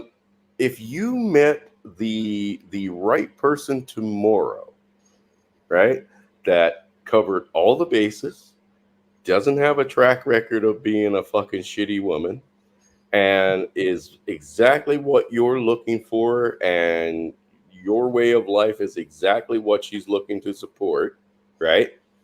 I would tell you, go nuts. Don't let this MGTOW tag hold you back from living your happiness, but take the warnings that come with it. And this is where the PUAs lost me. And again, they did it for a reason, because they weren't getting as many views and clicks when they were fucking putting out all the red flags that could happen to you as a young man out there playing the fucking field, right? Oh yeah. They stopped with the warnings, and they just went straight to fuck everything. And if you can't fuck everything, pay for it, right? Yeah. Okay. All the fucking red flags, all the, false rape allegations, baby traps, all that went away, because it doesn't make young men feel good to find out that, hey, if I follow my natural biology and hook up with a broad, right, all these bad things could happen to me. They don't like hearing that. They just want to hear about the good things, like getting your rocks off, right? Yeah. And that's when they fucking became the pieces of shit that they are. I don't fucking like them. I don't like what they're doing. They're leading young men down a dangerous fucking road, right? And we have had people come into our fucking live streams who literally used to listen to the people we're talking about, like Fresh and Fit, right? Yeah. Or fraud and fat, whatever they're calling them. Their story was literally this: I went out and started following the PUA life. I fucking got some hooker or broad that I met the night before knocked up, and now I'm on fucking child support forever. Yeah. Did they ever mention once? And that was the one question I had. Did they ever mention once about all these fucking red flags that could happen to you and ruin your fucking life? Nope. And I was like, no, they didn't. Because you'd have to go back like fucking 8 or 9 years to find where they actually threw that out there. Right? Mm-hmm. Because again, they don't care about you anymore. They care about your fucking view. They care about your fucking super chats, and they care about their sponsorships. That's what they care about. Sorry, you're not part of men's space or the red pill space or the men's rights movement or fathers' rights movement. If your goal is to push the exact same fucking dangerous traps on your audience that you went through, or the people that you used to talk to went through, or the fucking, people you used to have on your shows went through, right? Yep. You're not. I'm sorry, but you're not. Fresh and Fit, as far as I'm concerned, they've never been part of the whole manosphere, right? They stole the fucking label and ran with it. Femme Sapien, never, because again, she can't experience this. And here's the thing, like I've said this lots too. Women can be sympathetic to our plights. Yes, they can see what we go through, and they can say, I can't believe somebody is doing this to him, or their children, whatever the case may be. They can sympathize, but they will never understand, because they can never experience it. The amount of women out there that lose custody of their kids, right, in the family court and don't get put on the fucking child support dime is so fucking small that it is literally a non-issue. It is so fucking small. We look at men and we see that we lose custody of our kids wholeheartedly 86% of the time. Right? Yeah. Then you've got another 14%, I believe, or 7% that just don't show up. So they get custody of their kids until they show up, of course. If they showed up the next day, they'd have the fucking, custody of the kids in the courts any day, right? But if they don't show up and don't fight for the kids, they don't get them. So we got 7% that doesn't show up. That means that the actual percentage of, I forgot the actual percentage that gets 50-50 custody. And let me tell you, that motherfucker's paying for it. Upwards of 180,000 at best. More at worst. But they'll get 50-50 custody. And it's a very small percentage. The percentage that just straight up fucking lose is so small that it's not even a percentage of the actual total. Not a percentage. There is never a case where you're going into the family court, right, as a man, with the mother not being completely coked the fuck out of her mind, right, or in jail or some shit like that, just showing up with yourself, and you're walking shut out. The fuck. You shut up. You're fucked. You're fucked. No, it's true. I'm sorry. It's true. Yeah. It's true. Anybody that's gone to the family court knows that.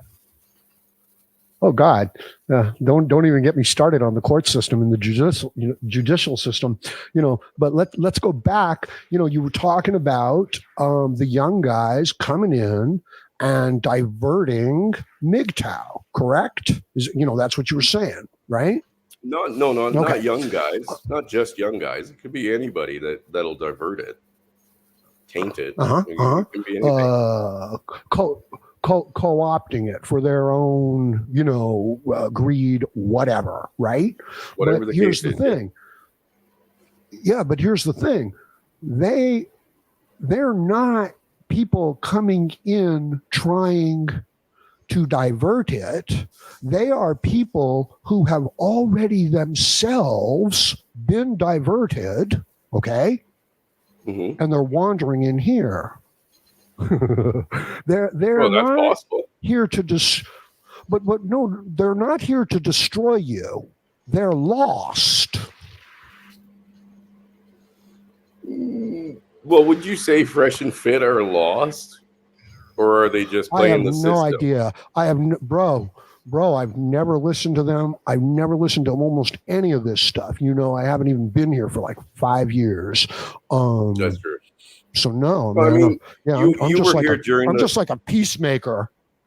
I'm just but like you a were here during peacemaker because I think the some of this Rolo shit is Tomasi time, hysterical.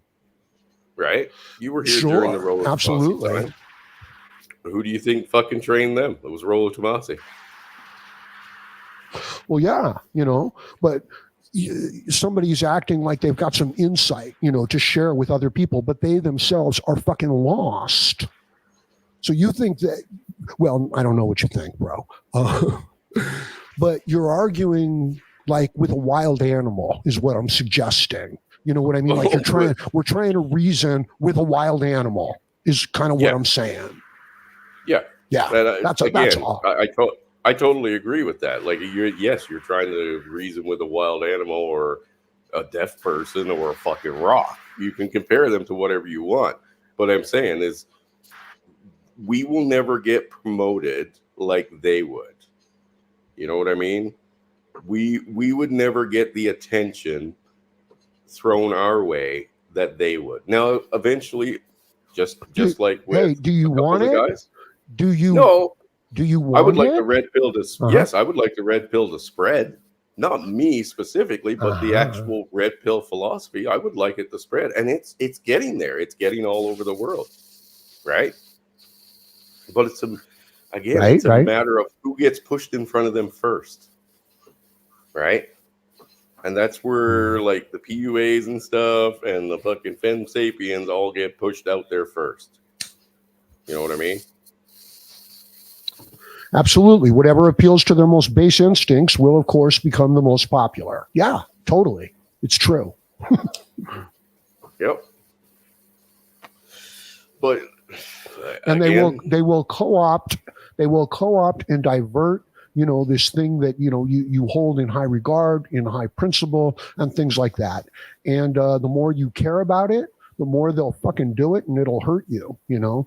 So, you know, just try to be aware of that, and then try to overcome, you know, and operate at a higher level than that. That's all I'm suggesting. Well, hey, you know what, Howard? I'm learning too, buddy. You know, it exactly. sucks because we all are. That diversion that you're talking about has separated a bunch of us, and now we have people that we used to consider friends and used to talk to on the daily that we don't talk to anymore. And I'm not in it. I'm not in it like you. That is, and I'm not in it like you. So I get to have this, you know, overview, this, you know, bird's eye view of a situation. And I do that intentionally, Chris, so that I can, you know, not get too upset about things. I don't seek out videos of women complaining and crying to the camera. I don't, you know, it would divert me, is what I mean. So don't let this sort of stuff divert you too much is all I'm suggesting, because these people are crazy.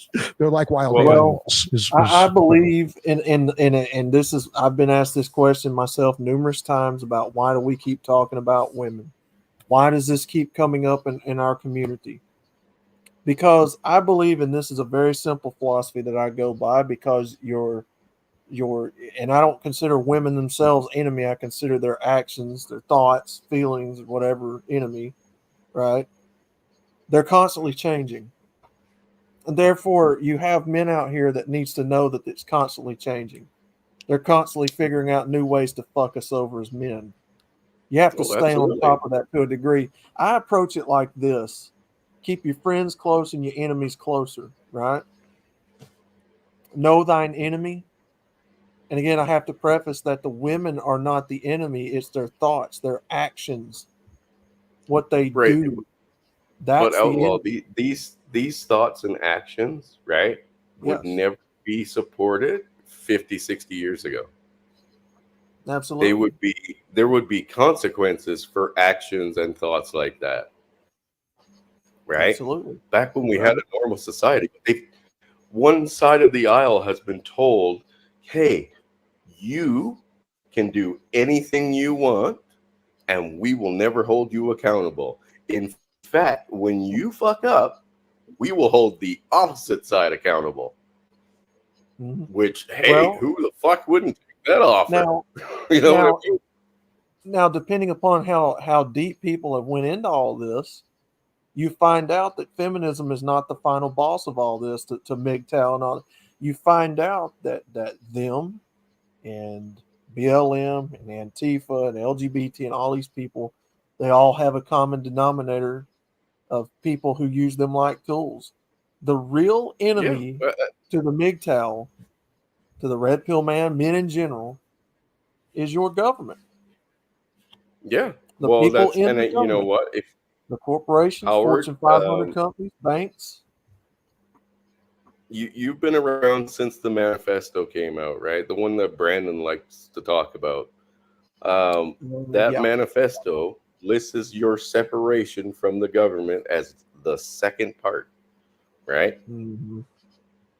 We've again evolved and changed it, and now we have new sayings and terms that we like to use. But again, yes, outlaw, you were absolutely right. They are tools being used, right, to control you, to fuck your life, and to give your government the permission to walk in the fucking door.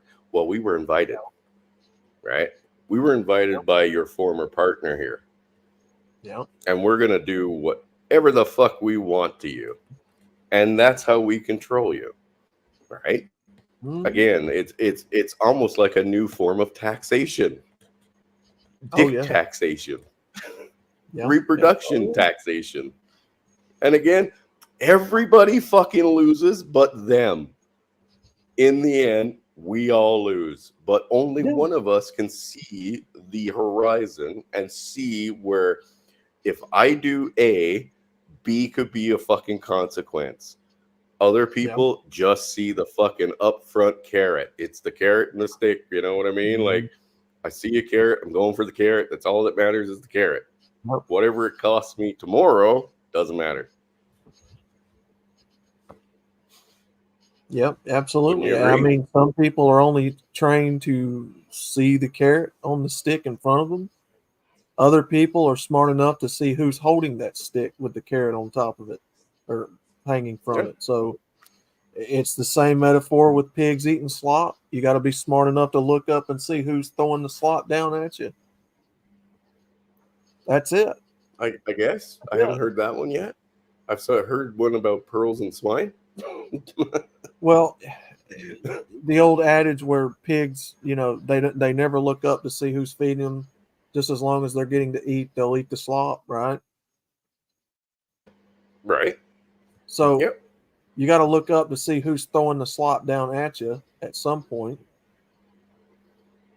Yeah. Again, we all pay a price in the end, and let's face it, the greatest victims of all of this is generally our children.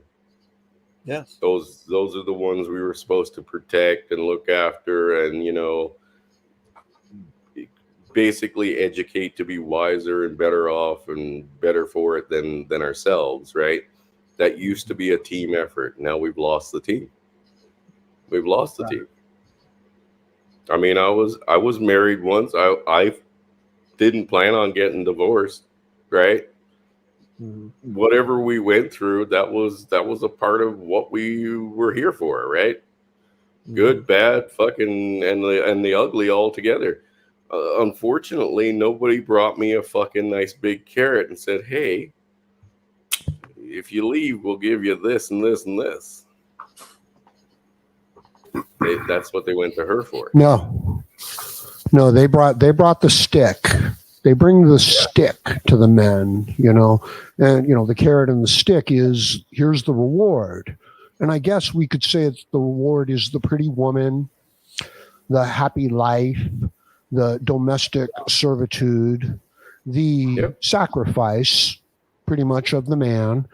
And the problem, I mean, that's not a problem in and of itself. Men kind of like that shit. The problem is that the institutions, as you guys have mentioned, have all been corrupted with the same feminist, gynocentric philosophy. And it can all be taken away from the man. It can be ripped away from him, and it is. And he's abused and beaten with a stick. Go out and work, make more money. Man up, right? What are you crying about? Well, in circumstances where it's unfair. Yeah, they're never going to see a group of women revolt, right? Who if you were to start a civil war tomorrow, who do you think is going to be in the front lines? Well, do you want a group of women and children? How about tossing the children? They're not going to start a war either, right? I'm sorry. Exactly. No, they know who to keep a shackle on, right? And they know what to use against us. But if you take what they're selling you, though, right? What Howard just described, if you take what they're giving you, though, right? Pretty woman, right? Happy life. What does that equal? Another number in the system that enriches someone else's pockets and then gets the leftovers of what they're already controlling anyway, right? Yeah. That's no way to live. It could. Well, that's the threat. That's the stick. That's the danger hanging over the man to keep him in line. And, the reward is, as we've described, is that what you want? Is that enough? Is that it? The institutions, they're corrupted with the exact same values that the man has bowed down to. He has given himself over to the woman, to the institutions, to the carrot itself. He's given himself to the carrot. He's addicted to the carrot. And we're going to make him work harder and harder and sacrifice more and more. And then we're going to throw him out. And if he complains, we're going to hit him with the stick again in the family courts, in the educational system, Jesus, in his own, in media, within entertainment. So you guys are saying the right things. You're hitting it. So even if, with all of this being true, what the fuck do we do? I don't know. That's just it. This whole red pill philosophy, right, was our saving grace. It really was. Hey, I'm still here and not 6 feet under. I wholeheartedly believe because of the red pill philosophy. And I know there's lots of others out there that are still here today, right, because they found it before they hit the point of fuck it. Unfortunately, we lose a lot more than we gain, right?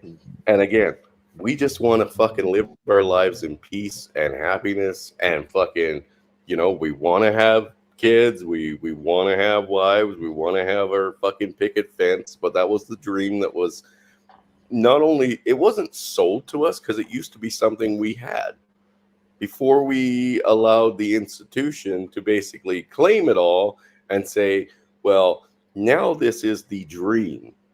And that's exactly what it is. It's a fucking dream because it can be all snatched away from you in a fucking heartbeat. Even if you went out and did everything right, they can come and now snatch it away from you in a heartbeat, give it to somebody else, whatever the case may be. Right? That's the problem. That's the problem. When the paradise you're being sold is heavily regulated and controlled. Part of it. So let me be devil's advocate here. Okay. Outlaw, my stance on everything. Everybody in Rhino's chat knows what I want.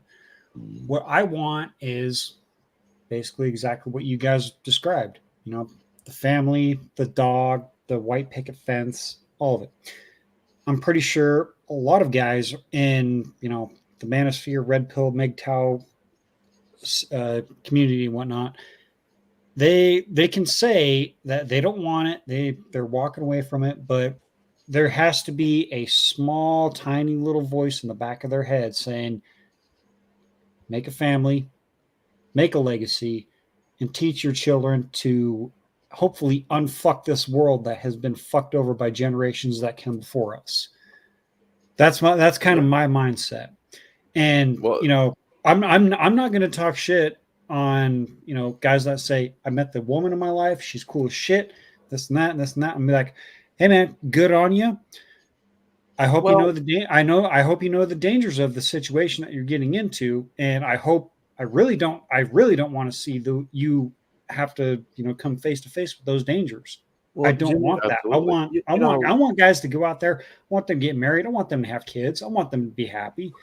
And if they don't want to get out there, have kids, and be happy and whatnot, get married. If they don't want to do that and they're happy, hey man, good on you. Well, Jimmy, and we've talked about it before.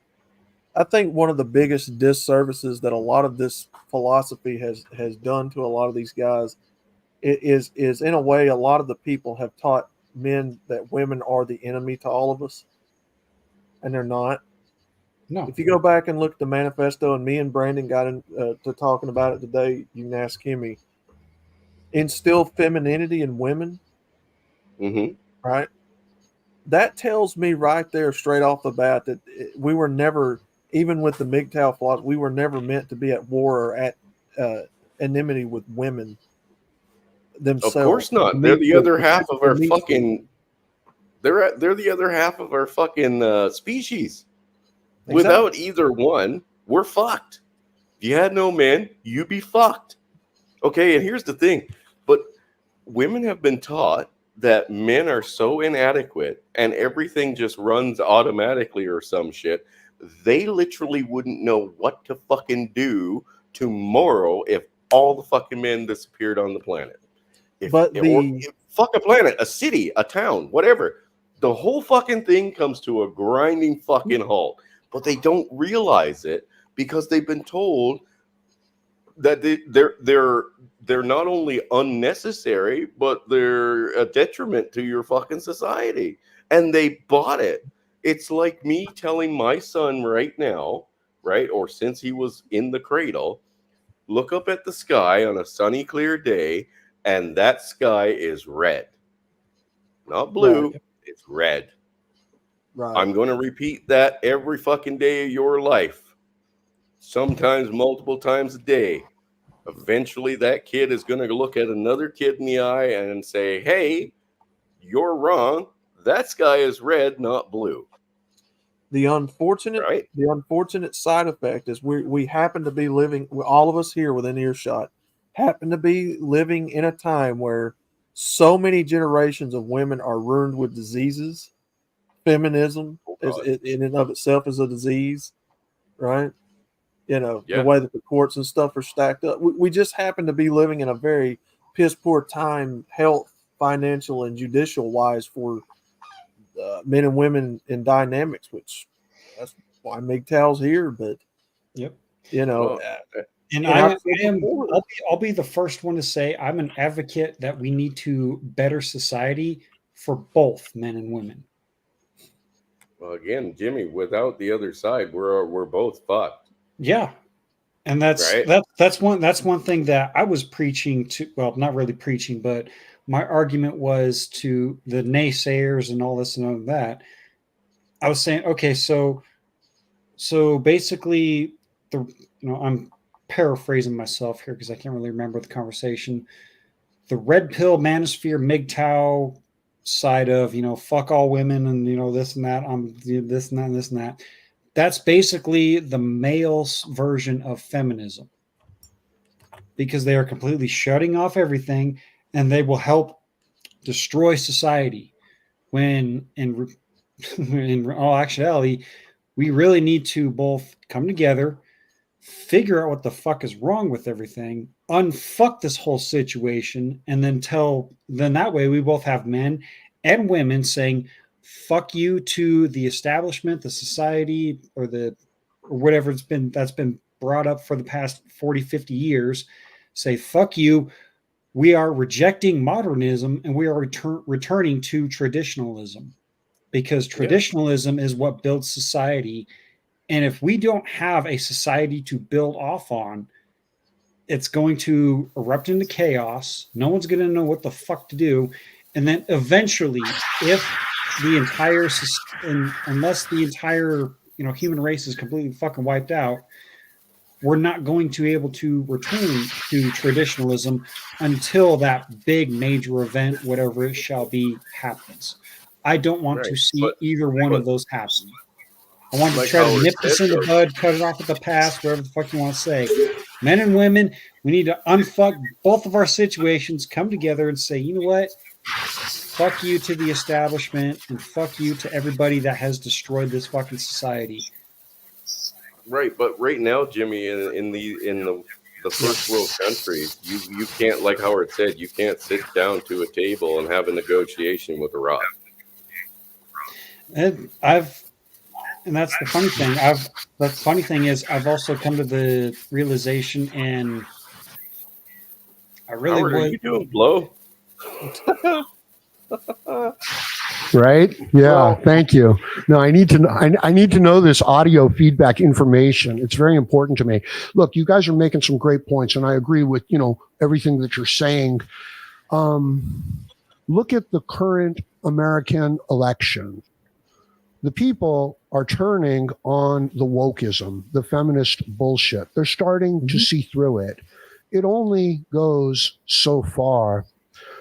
I think Jimmy was talking about men being very rigid in their hatred towards women and calling that MGTOW and that doing us a disservice. And I agree, but I'll give you some insight to human nature. Why do you think they're so rigid and fanatical? It's because they care about that dream even more deeply and passionately. That's what's driving. You know what I mean? What they say they stand for, they're actually being driven by the opposite. So, this is a small insight. And what is the danger? Because, we talk about the dream that pretty much all men have, which is, biological pairing up with the female and then doing that successfully. What is the danger? The danger in this day and age is that you pair up with a crazy woman who uses the institutions and even, your own family relations and truth and reality and the future against you and enslaves you. Or even worse, that the man loses himself in this relationship, in this dynamic, and kind of enslaves himself and becomes an ineffective, slavish man. And the woman, disgusted with this, she of course leaves him and turns on him like a Black Widow spider, right? Well, that's the danger. Well, Chris, remember when I said that this red pill is a curse? When you're enlightened to the truth, it becomes a burden, a curse. Oh, of course, yeah. It's with all of essentially these, ignorance is bliss. Yeah, unfortunately, with all of these realizations, the red pill also showed us a time in our history where men don't have a choice. What we have to work with women is a bunch of people that are diseased and believing in abortion and feminism, and we don't have very good options in this day and age to go out here and shack up with, if you want to call it that, and try to keep the species going. It would take obviously not, but again, that's where the red pill taught us that basically we need to be okay with ourselves and focusing on our own lives, right? Now, whether you're like, I want to get him on for a live stream, but my buddy Daniel that moved back down to the Philippines from here just like a couple months ago, I mean, his experience since he's been there has been so fucking shocking that he literally spent the last month trying to organize the thoughts in his head on what he was seeing firsthand compared to what he lived for 48 years. You know what I mean? I want to go to the Philippines. Again, it's a culture shock. It's a culture shock because there are nations still in this world that still believe in, you know, masculine males, submissive females. That actually does work. It does fucking work.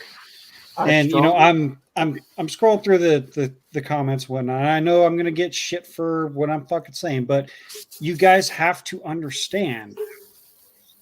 No, I'm not calling anybody out. I'm just speaking my opinions or whatnot. You guys can still, you know, talk shit on me, whatever. That's fine. That's fine. I have no problem with that. I'm just saying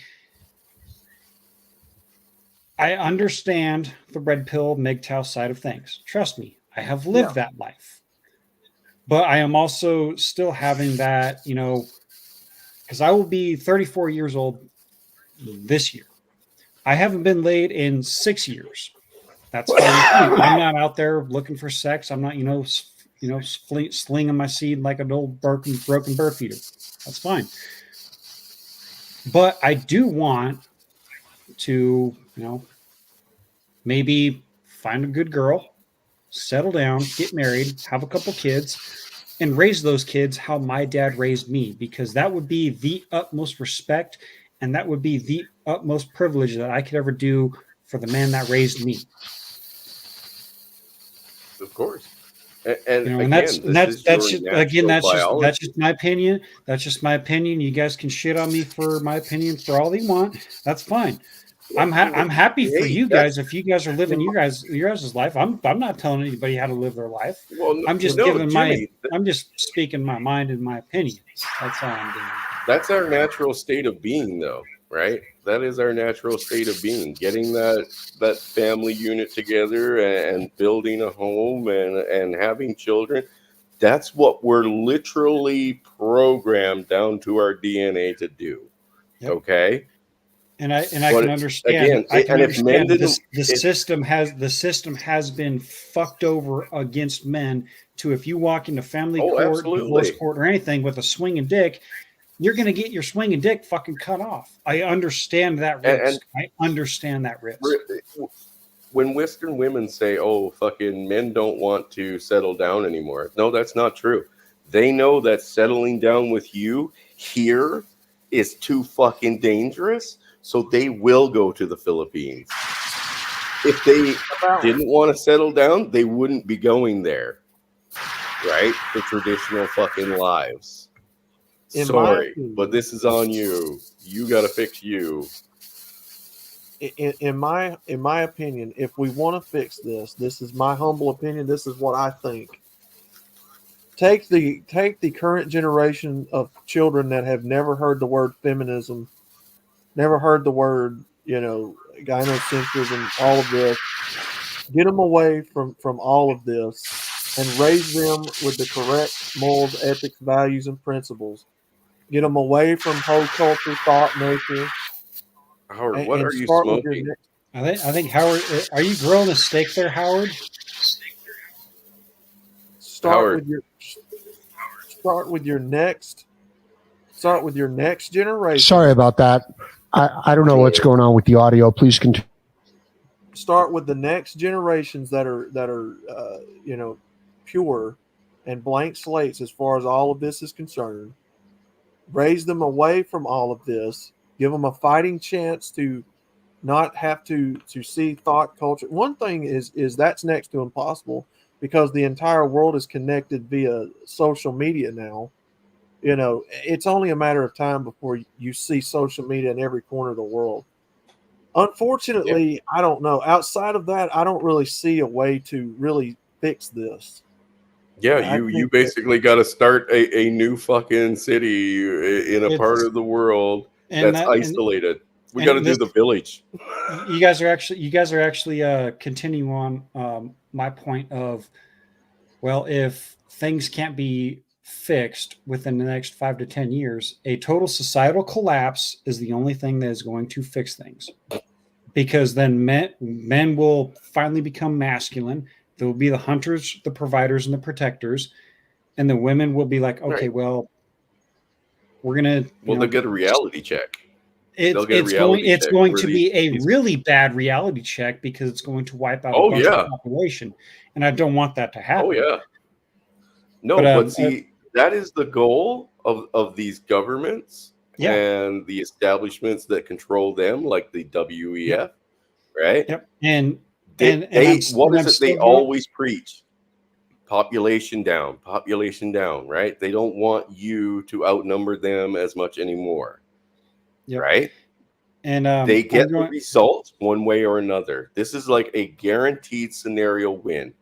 You create feminism, the red pill fucking evolves as a reaction to your feminism, which then drives the population down further because nobody wants to fucking get involved and reproduce, right? Yeah, you're putting two north side magnets or two south side magnets together, and what happens?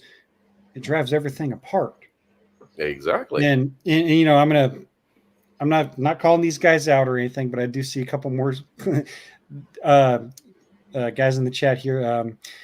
I'm not going to go to a female massage parlor for $50 and get off what I need, because that's not what I need. No. It's what I need at the $50. It's not what I need. It's what I need at the moment. It's not what I need in the long run. Part of the red pill. Okay, but can I borrow $50? But if you know a place that gives that kind of service for $50, hey man, You're the one who said you can go there. I'm just saying. Here's the problem. Just saying. I'm not going to be the one that goes to those kind of establishments for that kind of service. But here is the thing that I think people really need to understand about the red pill, and this is why some of us say that it's so powerful to a lot of people. It damn near drives them to suicide in and of itself, learning about it. Part of the red pill is understanding the where you are, your position, and all this. Realizing that we unfortunately happen to be born in a time where the odds are increasingly against us as men. We really don't have much of a chance to make it with traditionalism in this world the way it currently exists. Now, does that mean that we give the fuck up and don't try? No. But exactly. No. Take the odds. Take caution. The odds. Caution.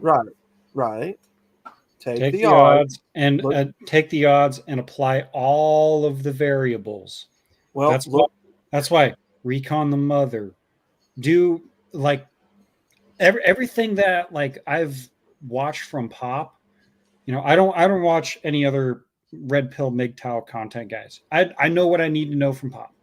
That's all I'm saying. No disrespect to those guys or anything. I'm sure they do a good job and whatnot, but the red pill MGTOW talking points have been beat to death. Right now they're on repeat, just repeat and repeat and repeat. Am I a fan of that? Absolutely not. Does sometimes? Yes, but then again, you know, I got some respect. I got a lot of respect for the guy, so I'm going to listen to what he's got to say. I'm gonna put it to people as easy as I know how. Part of the red pill is understanding that you might not ever have kids in your lifetime, and you might not see all of this happen in your lifetime. It may very well happen in future generations' lifetime.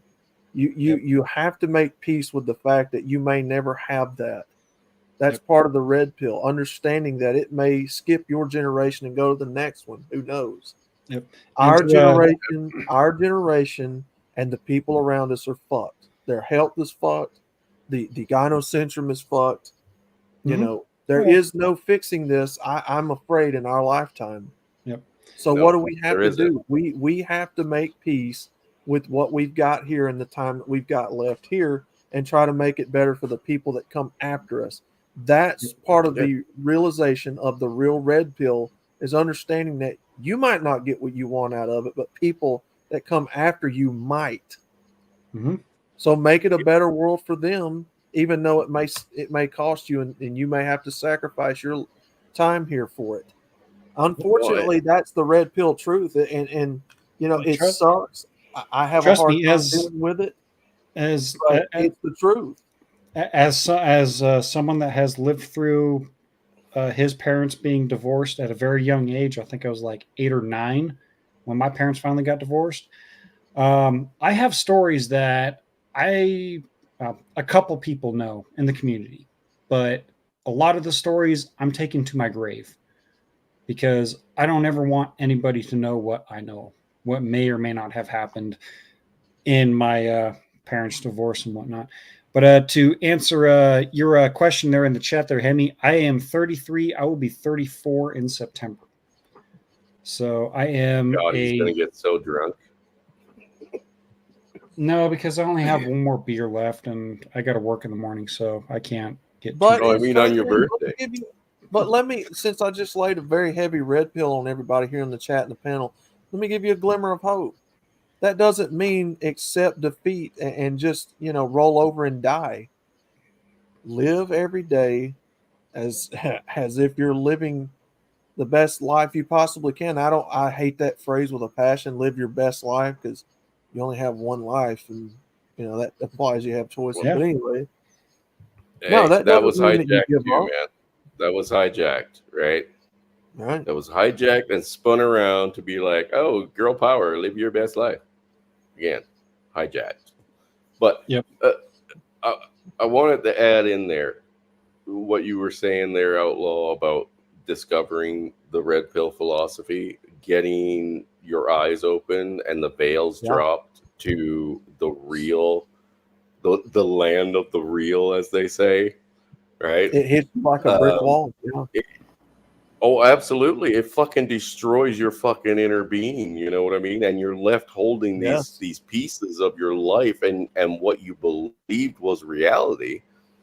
And now you either have to put them together and rebuild it in a new light, or and this happens a lot, you end it, right? And that happens a lot.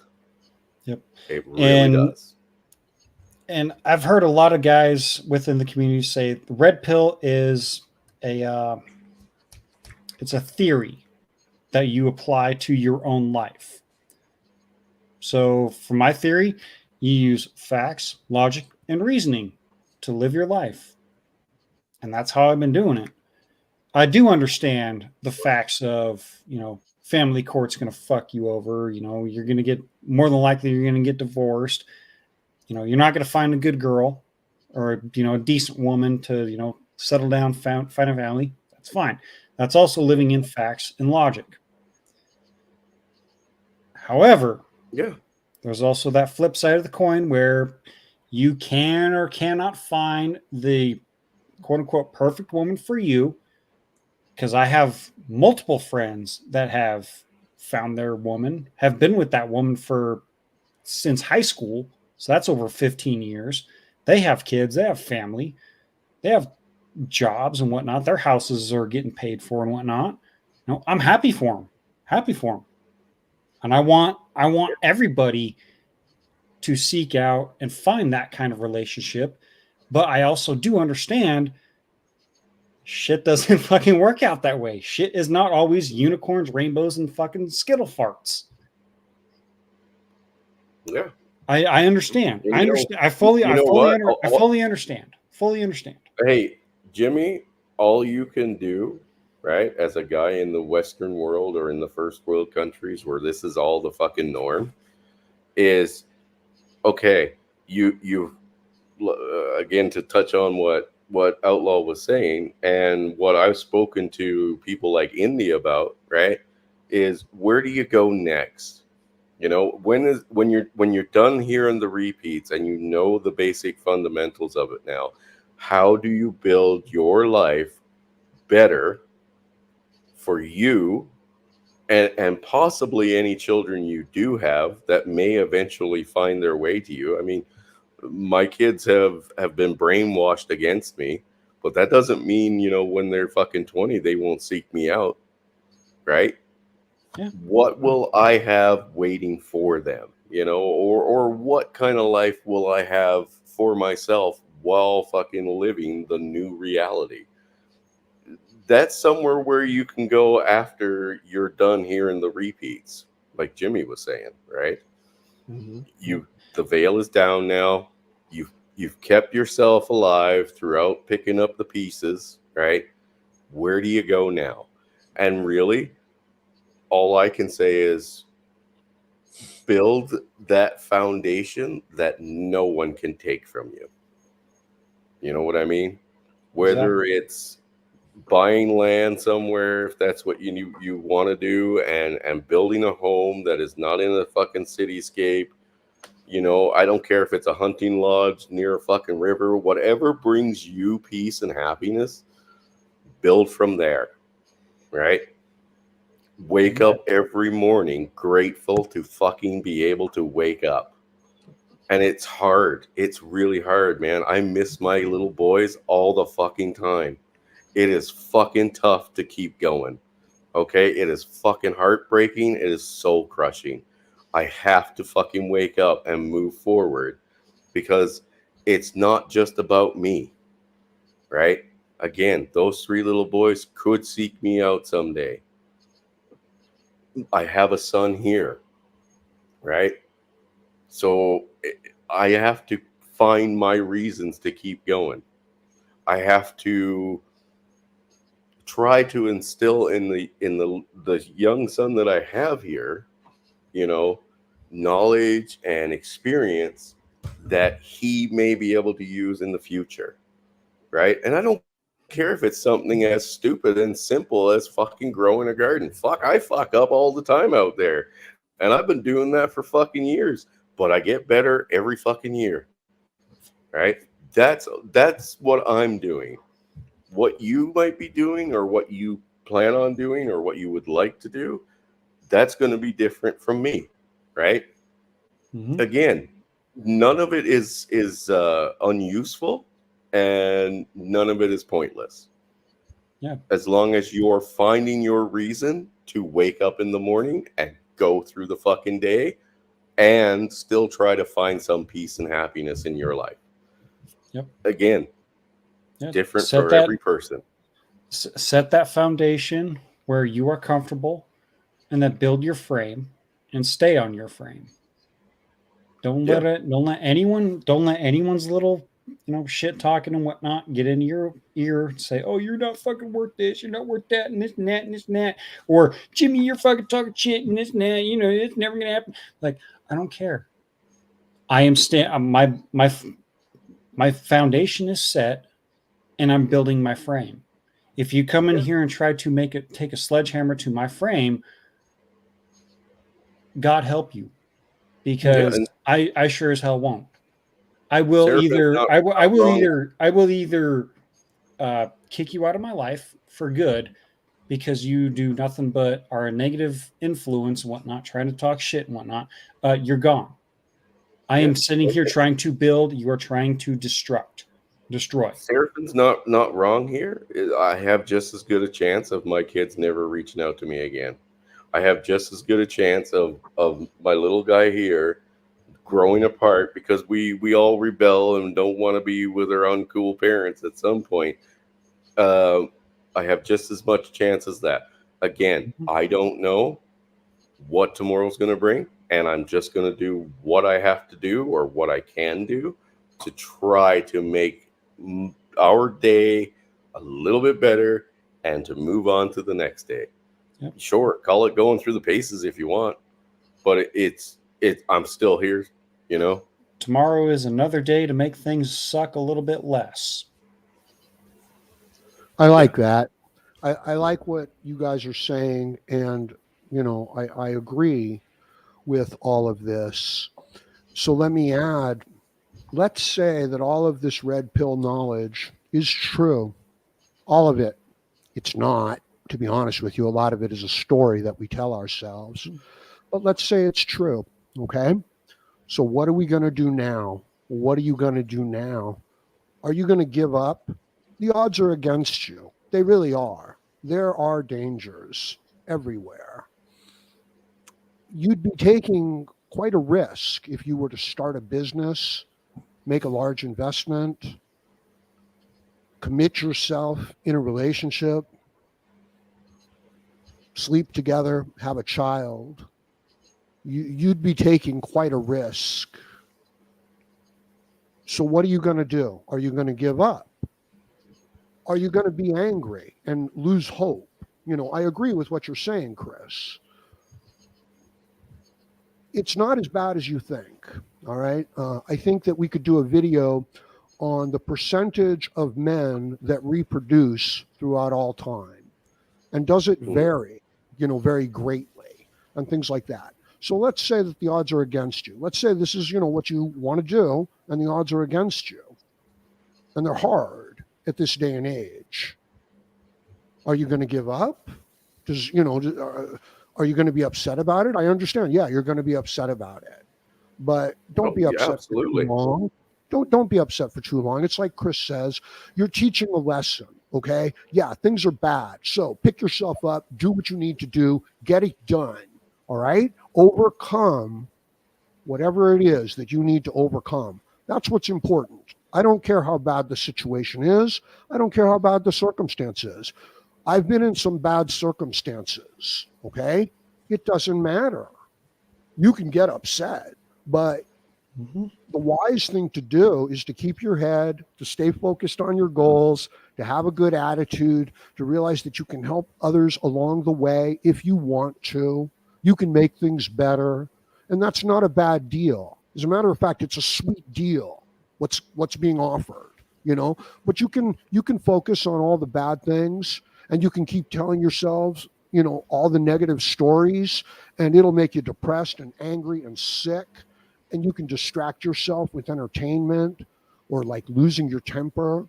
But, the wise way to go is to stay focused and to be happy and to build what you can and to make the most of what you have. And I don't know what's going to happen in the future. I don't know. You could meet, a great person. It doesn't have to be perfect. Anyway, I'll leave it at that. No, you're absolutely right. You're absolutely right. I mean, again, I'm not focused on, remarrying, and I never had any intentions of being in a serious relationship of any kind with my youngest son's mom. All right. Like, we came together to have a kid together, right? We saw the potential in each other to basically bring a new life into this world and to give him the best opportunity that is not offered to most kids, right? And we like being parents. That's fine. That doesn't mean that we have to go down the same path together, right? We can be on opposite sides of the street, living our own lives in our own ways, and we come together for this little life that we made. That's how parenting should work. Now, again, yes, is it more ideal that, if you got married, you stayed married? Of course. A together home, right, presents to our children the proper way of starting a family and the fundamentals that you need for it, right? Father Saunders, I'm sure you've heard him say many times, I got to see what a proper home and a proper family looked like when he saw his parents and saw their marriage, right? Yeah. But he went out, got married to the woman that he thought was going to be like his mom, and he was going to be his dad, and they were going to have the same relationship. And it turns out he was the only one living that dream. Again, that's out of his hands. Especially today, it is out of his hands, and the no-fault divorce thing ain't gonna fucking change that. It'll still be out of your hands. You don't have if you don't have a person that's on the same fucking page as you, you are fucked. And if she's doing it or he's doing it as a, well, I'm playing by the rules sort of deal for now, but as soon as I get tired of the game, I'm checking the fuck out. Hey, it's doomed from the get-go. Doomed. Don't bother. Right? But again, people now get married and have children and do shit just for the title in some cases, right? Or they get married and this is the weirdest thing with women, they get married to have a divorce. And then they have a divorce party. Mm-hmm. That's fucking crazy. That's crazy, but that's normal new now. Sometimes the men get married simply because their fathers got married. They think this is what's expected of them in life. They don't have that connection, that attraction to, the other person. Yeah. When you do something for the wrong reasons, okay, it's probably not going to turn out. Yeah. So the man has to examine himself and know what he's doing and know why he's doing it and know that it could turn south, that it could go wrong, and that he's got, an exit plan where everything works. One of the things that I've heard, that I've thought to myself, is that if I can't come into a relationship and then come out of that relationship without hurting anybody involved in any aspect of that relationship, then I probably shouldn't be in that relationship. But, I probably shouldn't go into that relationship. So and you know what? There's an aspect of self-responsibility in MGTOW that I think is really important. The circumstances are bad. They are. Oh, Howard. Thank you. You only knew how many times I say that, brother. Yeah. Yeah, and you know what? Indy is not wrong. This is literally a trend. Like they now plan more divorce parties than they do bachelor parties. And if they plan bachelorette parties. Well, usually bachelorette parties end up with an annulment of the marriage or a divorce shortly after because the bride decided to do things.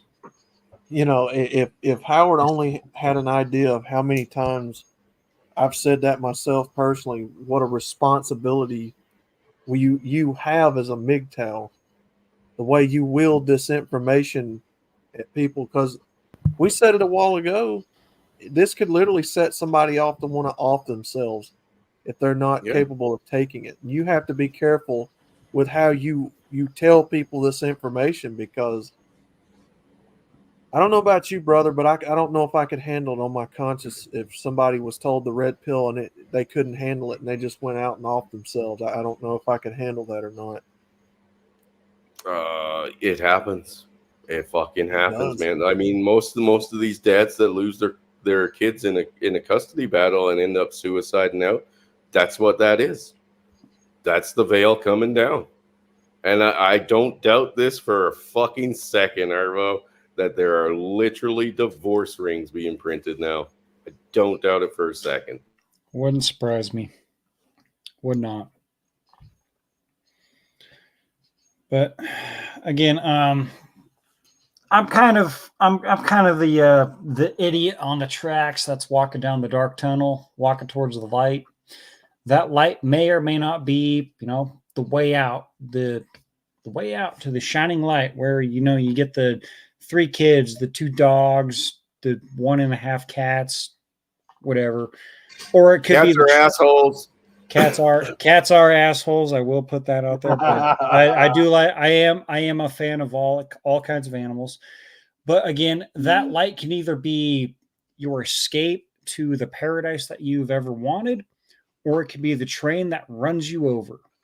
Either way, whatever happens, if that train comes and runs you over, no matter how bad you're hurting, no matter how much you just want to end the pain, you have to get up, spit the blood out of your mouth, and say, fuck you, hit me with another one, and keep fucking walking on. I know there's a lot of guys out there, that are saying, oh, I got hit by this train, divorce court and all this, I'm not happy in this and that. Stay on your frame, gentlemen. Stay on that foundation that you built yourself on. Keep marching forward. I know it's going to fucking hurt. But you know what would hurt? You know what's going to hurt even more? Is you deciding to do a certain thing. And now a lot of other people are hurting because you are not there to be with them. That is true as it gets. I know. A permanent solution to a temporary problem is never the answer. Exactly. As sucky as it fucking gets. Yeah. Hey, man, I'm like $89,000 in debt. I don't have a driver's license. I live in an area where I can't fucking travel for work anymore now because there's fuck all around here, really. We moved out here for the quiet life. There's fuck all here. And I got 3 kids that I haven't seen in fucking years. And it sucks every fucking day. Every fucking day it sucks. But I look at the little things that I get to do still, and the time that I get to spend with my littlest guy here, and even hanging out with those fucking annoying cats. Okay? I got purpose that outweighs the fucking darkness. You know what I mean? I can still see there's a light at in that very deep dark void that you go into when you're fucking on the urge of suicide, right? Which is the knife we ride the edge of. Mm-hmm. As long as you can see a light, you will be okay. Just keep focusing on it as best you can. Yep. But I'm gonna step out for a minute here, guys. I got to go tuck that little guy in, and I will be right back. Alrighty, Chris. Yeah. Outlaw, how you doing out there, good sir? I'm doing pretty good. Not a big fan of having my character assassinated, but like I've always said, you know, when your work resonates with the people here, you know, your work will speak for itself, and you know, I don't have to justify the way that I think to people. All I need to do is understand the truth, tell the truth, and lead these men to a better tomorrow. And my philosophy has always been, and it always will be, you know, transcend past the YouTube, you know, social media platform. Become someone that transcends the videos and the streams and the right. Invest in the people that you speak to. Right, they're an investment. In my opinion, they're an investment. Mm-hmm. A good one. A good one. Yep. And invest in them. And even when you do have the naysayers and the shit talkers out there, just keep speaking. If they want to keep naysaying and keep shit talking, that's their prerogative. Keep speaking keep speaking the truth, keep fighting your fight, and well, man, fuck them. They want to keep talking shit, well. And when I say invest in these men, I mean give them your time. No, Mr. Hemi, you're taking that wrong, brother. Phrasing. You know, stay up on the phone and try to talk them down from a very serious ledge.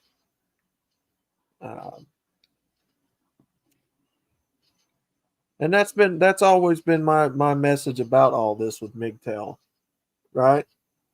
Because anybody can sit behind a camera and give you red pill philosophy all day, but it's the person behind it that matters. It's the ability to reach people, you know, past what you do here. Say things that creates lifelong friendships. Like I said, invest in those people. You know, get to know them personally.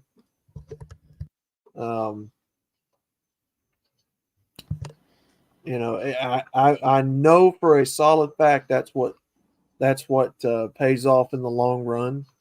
Yep. And I believe when you do that, your intentions are genuine. You don't need money. You get rewarded with other things that's just as enriching, in my opinion. And we've been here for 3.5 years. There's no need to change this. We're not going to change this. It's worked. It still works. People resonate with it. Yep. I know it's the right path. I've been in this stuff way too long to let naysayers derail me from how we do here, man. Yeah, and it's been a couple years, a few years, 2 or 3 years since Blake and Pop brought me in the mix and says, "Want to help out?" I'm like, "Well, fuck it, I can't fucking turn that opportunity down." So I was doing some editing for the layer videos and whatnot, and then things escalated, and now here I am helping out, hosting the Tuesday shows as the evil button pushing monkey. I put my 2 cents in for the conversation. I try to crack jokes to break up the seriousness of what goes on between Pop and the Battle Dwarf and whatnot. I try to do my part and whatnot. But when I really first started doing my own shows and whatnot, I was like, you know what? Because I started doing the news topics that people weren't talking about and this and that. I'm like, fuck that, dude. This is not who I am. I'm the guy that drinks and cracks jokes. So here you go. Here's meme streams and Cards Against Humanities and where we just open up the chat where we're just hanging out having a good fucking time. I need to fucking start doing that again. I really do need to start doing that. Just for an open forum. Like, hey, you know what? Yeah, what's on your mind, man? What can we help you out with? Let me tell you. Are you going to share the address for that $50 hand job? Like, is that coming up? I'm still curious. Like, where are we doing this for $50? There isn't a massage parlor anywhere near me that does that kind of thing. So I'm sorry, I don't know where. I don't know where that came up from. But if I got to start a GoFundMe for me to get a $50 hand job, I'll do it. Well, that sounded like false advertisement. Then I remember you saying that $50 hand jobs were a thing. Let me tell you something. That wasn't me. I was just reading someone in the chat was saying that. That was not me. That was not my words. Let me tell you, brothers. This has been one of the most rewarding things I think I've ever done in my life. Is getting on here and meeting this motley crew of weirdos, and all of us have our own different quirks, man. Family don't end with blood. Nope.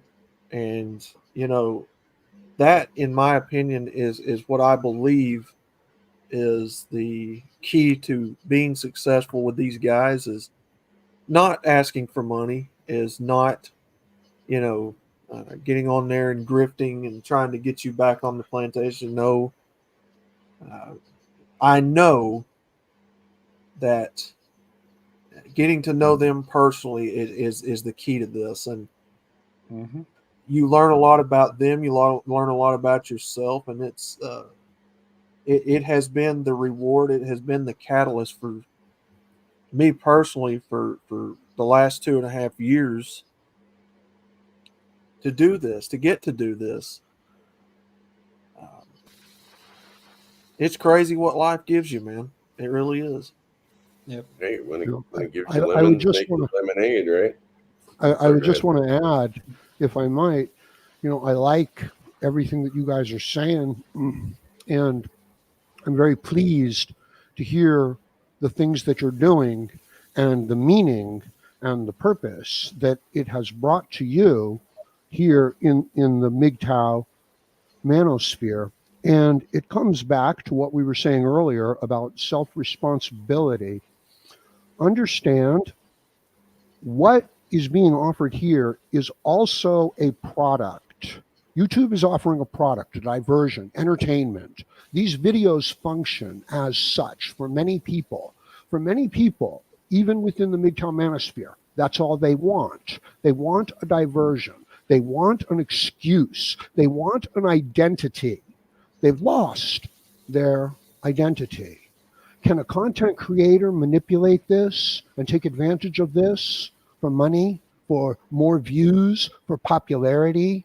Look at someone like Hitler, reading the crowd, reading what they respond to, and then feeding them more of the hatred and the lies and the excuses that they want. It is a pathway for the demagogue, right? It is part of the psychology of crowds. You were speaking earlier about what if somebody takes this red pill knowledge and it destroys them. I hear that. What if, and I really am so glad for the things you guys are doing. What if you've spoken to over 10 million people? That's a lot of people, right? So Yep. you don't know. What is the responsible way to do this? What is it you're after? I could make videos of attractive women crying into their phone cameras, right?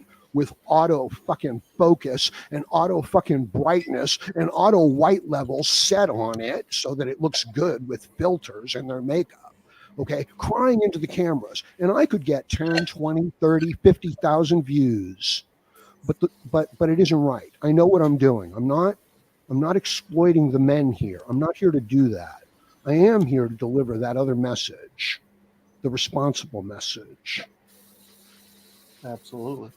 Yep. It's a decision, and where we spend our time and where we spend our focus and the things that we talk about and interact and how we do so. I'm not doing this out of anger or vengeance, or a desire for fame or responsibility and money and acknowledgement. Although I will take that $50. Okay. Yeah. If there's $50 floating around here, I would just put it out. That I think Howard Dare could put it to the best use. $50. Yeah, and maybe Howard. find that rub and tug shop for all of us, and then get the address. There you go. Well, I was thinking more along the lines of a new microphone, so that when I'm trying to put out some decent audio, that would work I too. sound like a perv breathing into the microphone. So, I'm sorry about all of that, but I really do like all the things you're saying. Again, some of the men are here to be entertained and to just be diverted and to be angry and to indulge their emotions and their feelings and their feminine side and to use that. So that's part of what's going on here too. Well, I'll tell you, expressing our anger is helpful in some ways, right? But it can get very destructive very quickly. I know we all had a phase where our red pill rage. It's why we have it, right? We have it listed. This is a symptom. Red pill rage is a real thing. Some people need to vent because they do feel like they haven't been heard at all or treated fairly, right? Yep. Right. And Somebody's I will say this, give me homo suspicion points, whatever the fuck you want to, but there are. I'm sure I'm going to get homo suspicion points for this, but there are certain channels on the internet where within this community and whatnot that you can express your emotions, express your rage. We can be there for you as brothers. We're going to sit there and we're going to fucking talk you through your shit. Make sure you're not going to do stupid shit. Because you know why? Because we're your brothers, man. Want to see you fucking live and thrive and live on to do successful things. We don't want to see you fucking, a week later have to fucking read your obituary. Fuck no. We don't want that. We want you to fucking be here to live out of spite, to do great things, and do all sorts of awesome things. That's what we're here for. Jay is offering up mouth hugs, apparently. So that's awesome. Well, I know when I first started. I know when I first started, Chris, Hemi, all you guys in the chat. I know when we all were kind of there when we all first started. One thing that I told myself about doing content was I didn't want to be fake. When I first started this channel, I didn't want to be just another washed up grifter or PUA or, I wanted to make this channel stand out and be different from everyone else that was genuine. You know what I mean? And it's hopefully that's what we've done here. I know there's a lot of guys that do the same thing. There's a lot of guys here that wants to be genuine too, and a lot of great guys to listen to. But I think that right now is one of the most important things out there is to be genuine with people, be honest with people. Yeah. You know, And again, that's where these grifters or fucking, drama chasers, they can't they can't hold ground. You know what I mean? They just can't. Yep. Yeah, All you have to do is watch the patterns, right? like You watch the patterns, and I want to say hi to Smurf and James for joining us. well, I haven't brothers, seen them here earlier. Well, brothers, when before I came into MGTOW, for many years I went down the political rabbit hole. I went down the political red pill sphere and learned about all the left versus right paradigm. Even though I had one of my haters call me a right wing Republican, even though I'm not Republican, I'm not Democrat either. But I went through that, and I saw so many people that started out great, and then they were just fake. They sold out for the money. Their politics eventually caught up with them. They got emotional, and I don't know, man. And I can actually kind of attest to that, because that's kind of how I took my channel when I first started it out. It's like, okay, so what are the topics that are not being really discussed and whatnot? Let's talk about those and whatnot. Let's dive down that rabbit hole. And all of a sudden I'm like, that's really not who I am, even though I am interested in, the man behind the curtain and whatnot, and all that. Now, push that to the side. Start doing meme streams. Start sharing jokes, because that's who I am. Because I want people to fucking laugh, have a good time. I don't give a fuck what your political partisan is, or wherever you stand on the red pill, MGTOW, and whatnot. Come on over to my streams. Have a good time, laugh, joke. If you don't want to be here, that's fine. You want to talk shit, that's fine. I'm still going to wish you well, unless you wish, uncertain things upon me and my community. Then we're going to have issues. But I'm just the guy that drinks and shares memes and pushes the buttons on the Redonkulous stream on Tuesdays. I'm not important. I'm not the guy to come to for red pill MGTOW knowledge. I am not that guy. I'm going to say that first and foremost. I'm going to say that first and foremost. But you live it, though. I live it. I understand it. I'm not the guy to come to and ask for questions. God damn it, JR, you bastard. Fucking JR is just fucking on fire tonight. Oh, JR's fucking, he's on fire, man. I love it. I love that guy. No homo. But yeah, again, well, once I finally decide to unfuck myself, pull my head on my ass, and start doing more meme streams, I've got a backlog of memes for, I could probably do 3 or 4 shows, 2 hours long. And we can all we have to do is just sit there, crack jokes, have a good time, ignore the bullshit going on in the world. It is what it is. I would just say that I'm familiar with Chris's content, but I'm not really familiar with your other guys' content. And I'll definitely check it out and stuff like that. Now, as far as MGTOW content for Howard Dare goes, I'm terribly political. I am terrible. Like, I'll go into subjects that, nobody else thinks belongs in MGTOW at all.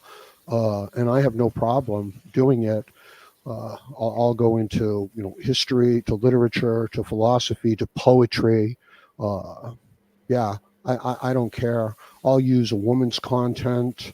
I don't use, like I said, the damsels in distress bullshit. I don't make those videos, but I'll feature Ayn Rand. I don't care. Yeah, but Howard and MGTOW has always been harsh on me for this. You know what? But I never really cared. I was always true to what I believed in, and it's perfectly cool. We need a diversity of voices. Now, this doesn't mean that we would be accepting, complete madness from petulant children, but it does mean that these children who don't agree with, these older men who are long established, they need to have a little insight. We're not enemies, okay? Even when we fight and these people argue, we are not enemies. We are brothers. They are lost. They're confused. But I think you guys have the tools to bring it all together and make it worthwhile. So I'll leave it at that. Well, if I may add, every part of this, it's necessary. I don't care what anyone says. You need a political person, and Howard, no one does it better than you. You need someone who's been boots on the ground and fucking gets straight to the cold hard facts and the numbers. Mm-hmm. That's where Pops fills in. You need somebody who's willing to share the more ridiculous stories, right? From a even Christian point of view, right? And I'm not religious, again, not big on religion, but if it helps, it fucking helps. Go nuts. I find that's where like Hammer and a couple of the other guys that I just speak to, they fell in that void, right? You've got the funnier side of things, which again, humor is a coping mechanism to deal with the reality when the walls come down. Because you have two choices, you cry or you laugh, right? It's better to go with fucking ladder there. Yep. So it's all needed in the spectrum. Well, you know what I mean? If people would use their brains for just, and I'm not saying any of you guys, I'm saying out there in the ether, if people would use their brains for just a second and understand, yes, all of this in Red Pill and MGTOW, it all ties together on down the road. All of it encompasses one another. It's all spider webbed and everything. The politics, like you said, very necessitable, because you have to understand where a lot of this feminism and a lot of this gynocentrism comes from. A lot of it's political, comes from the government, right? A lot of your laws, government, right? Propaganda. So, yeah, you got to have a little bit of everything here, because this encompasses a whole shit ton more than just women and women values, feminism and gynocentrism. This goes far beyond all that. And anybody that has taken the red pill should know this. It encompasses the politics, every facet of the culture. So it's touched every facet of the culture out here in the world. Yep. So, we can focus on, how fucking evil a woman can be or is allowed to be, or we can focus on, the victims they leave behind. Who deserves more attention? Who deserves more promotion? Right? Right. Again, I got my views on things, right?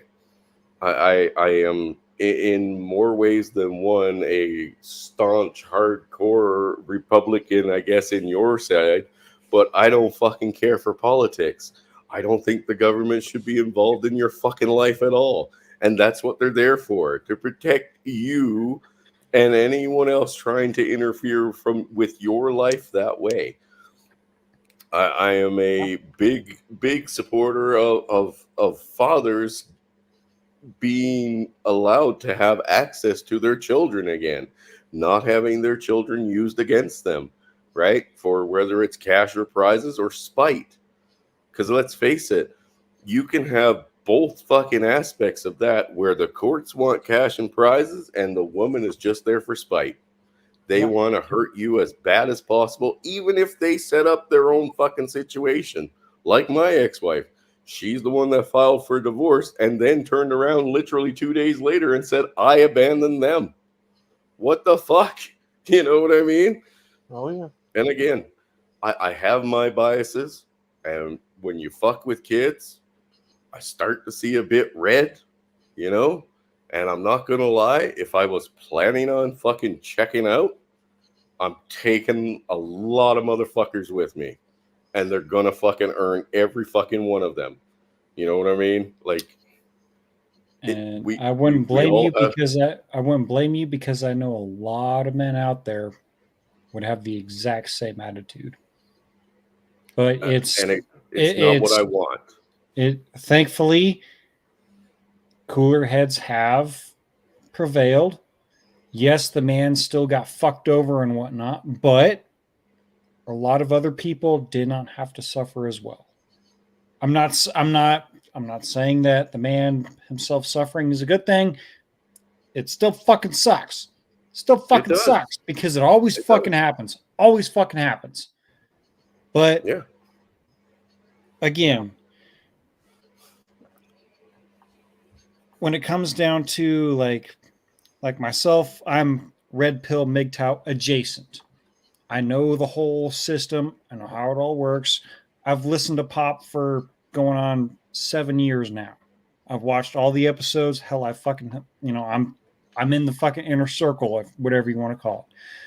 But I also understand that humor, well, to quote Patch Adams, humor is one of the best medicines. Yeah.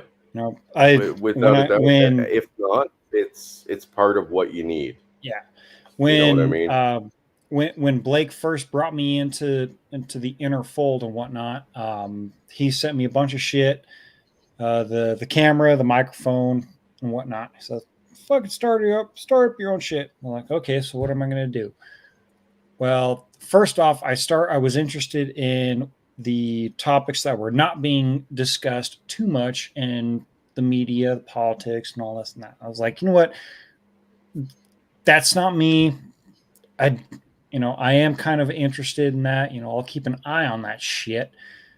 But when you boil it down to it, I'm a guy that likes to sit around, crack open a few beers with my boys, look at some fucking funny memes, crack some jokes, have a good fucking time, make people laugh, play some Cards Against Humanity, make some fucking dark humor jokes that might make people fucking wince and cringe. But you know what? We're fucking laughing, and I don't give a fuck.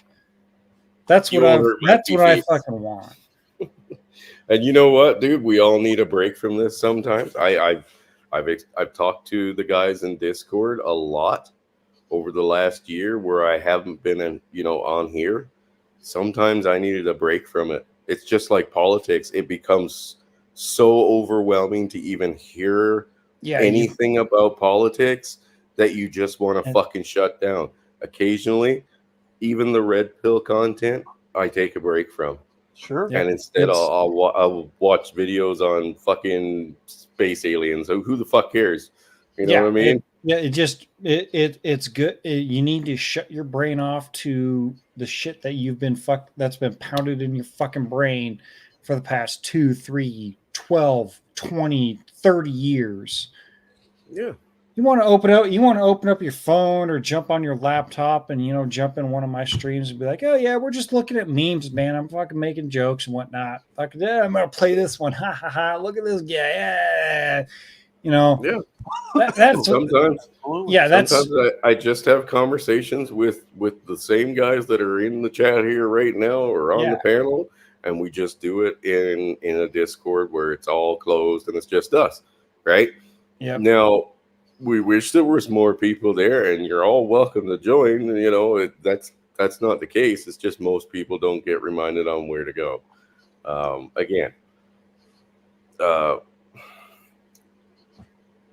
We all need some way to lessen the burden on our mental state more than our physical state.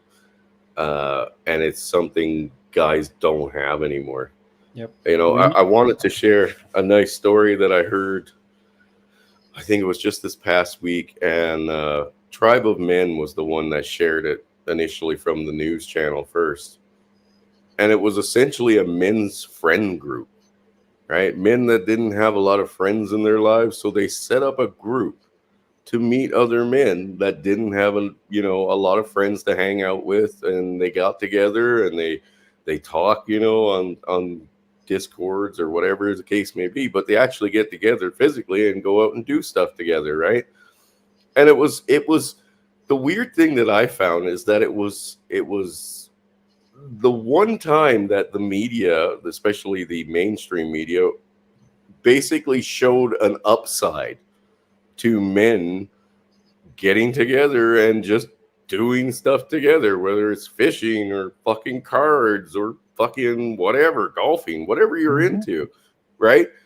And I was like, well, this is exactly what the fucking red pill community has been basically promoting, but yet we've been demonized. Where's the difference here? The only difference is we're not taking part in the social construct, I guess, if you want to call it that, of our systems where we involve the opposite sex. Some right? call it social construct. I call it bullshit. Call Men it whatever that you men want. that men that come together with a similar thinking, thinking pan and whatnot, that say, oh well, all the world is bullshit, but you know what? Let's fucking distract ourselves with a healthy distraction. Let's go fishing. Let's go hunting. Yeah. Let's build a fucking hot rod together. Let's build a dragster together. Let's turn wrenches. Let's do this. Let's do that. Anything that gets our mind off of the bullshit to help heal our thinking meat. Mm. That's And that's it could all be it as is. simple as, you know what? It could be as simple and as stupid as playing games of Monopoly on a Wednesday. Be like, hey man, just start up a group chat. Be like, I got a bonfire going. I got a case of beer. If you want to come on over, BYOB. If you're not drinking, no problem. If you are drinking, I got fucking cots for everybody to hang out and spend the night on. Let's hang out, watch some fucking Ranger TV. Hemi, I don't know if that's right, Hemi. I mean, Hemi, that's the perfect timing, because I was just fixing to bring that up about the lone wolf mindset, right? What we're talking about here, what we keep saying about, having camaraderie and brotherhood with one another, this is what I am talking about. This is why I don't accept the lone wolf mentality of MGTOW, or what some people believe is what it's supposed to be, is lone wolf. Get taught to go your own way and just forget about everybody else. Just fuck everybody else. No, I don't buy that garbage. I don't buy that. I think what we're talking about here right now with Cards Against Humanity, beer, all that is what this is all about. That's it. Okay. Listen, fair enough. I agree with all the things you guys are saying. This is all good stuff. The camaraderie, the brotherhood, the coming together of similar ideas and minds and supporting each other. The free right of association. This is how we build communities. This is how we become strong. This is how we bring the young up. So Absolutely. These are all great things. But since you guys brought it up, you're talking about politics and all the bullshit and how we need, a break from that, and how the cynical man becomes this lone wolf. And, there's a reason why I allow myself to talk about things like politics. These things are linked, all right? As I said, the right of association of man. This is something that is being taken away. It's a danger. It's a freedom. And it is a threat to the system. So It is under attack. And we as men and freedom-loving individuals are under attack. Right. Very stressful, very, very, very stressful, very hard, for us to cope and to find the right way forward. Now, please. Well, I was just going to say, would you believe that very, very recently, the way that I just described that has gotten me the label that I'm preaching a perverted message of MGTOW? No, I would not say that. And please hear me out. I would say rather that you have thought to yourself that by having these views, others see you in this way, and perhaps it affects you in some way, but you don't really need to let it bother you. The self-responsibility of your own thoughts and feelings. You don't need to let it bother you, even though it does, so it's something to look at.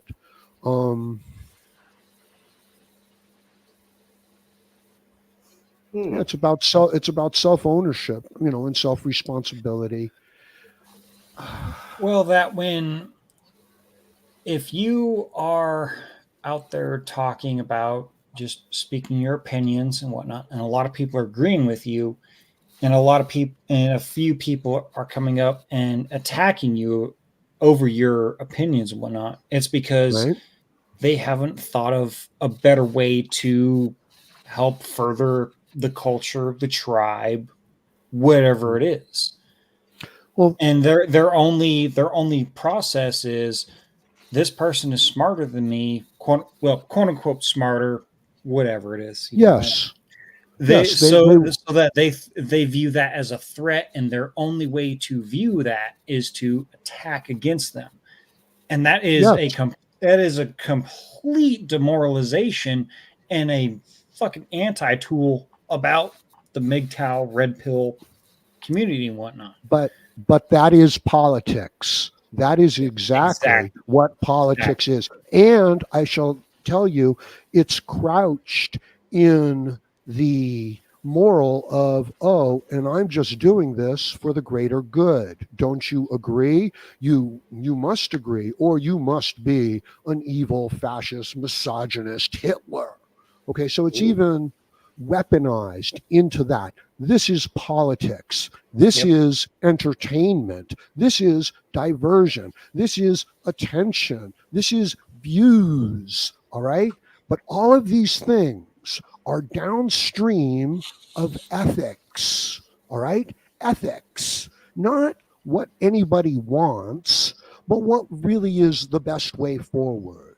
And this is kind of determined by, your facts and your numbers, as you were talking about Papa, I believe, using them.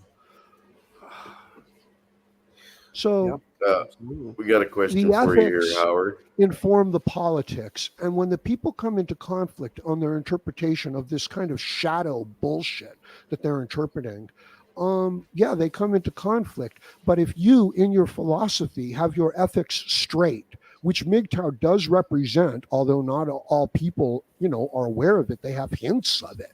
They have suggestions of it. They have pieces of it. And that's great. And they have places where they can help other people in humor, in camaraderie, perhaps in music, perhaps in conversation, perhaps in politics, perhaps in social issues. But they also have the ethics, which are the foundation, are the upstream of that. And upstream of the ethics is your epistemology, the actual foundation of logic. And upstream of that are your metaphysics, how you're actually viewing this entire picture, this worldview. And yes, it's perverted. Yes, it's twisted to the advantage, to your disadvantage. But, I take great comfort in reading the ancient Greek tragedies, because if you'll look at them the right way, it's kind of a comedy, of errors and tragedy. And if you can see it and look at it the right way, you can laugh at it. And, I don't want to be pessimistic, but the men are going to be crucified 10 times a day. They really are going to live a kind of Dionystic life that involves this ever-dying God. And they're going to exist in moments of pleasure and joy and moments of pain and sorrow and loss. And you can't really say that one of them is good and the other one is bad, because they are just two parts of the same thing. The woman gives birth in great pain, but life can be great joy. There's not one without the other.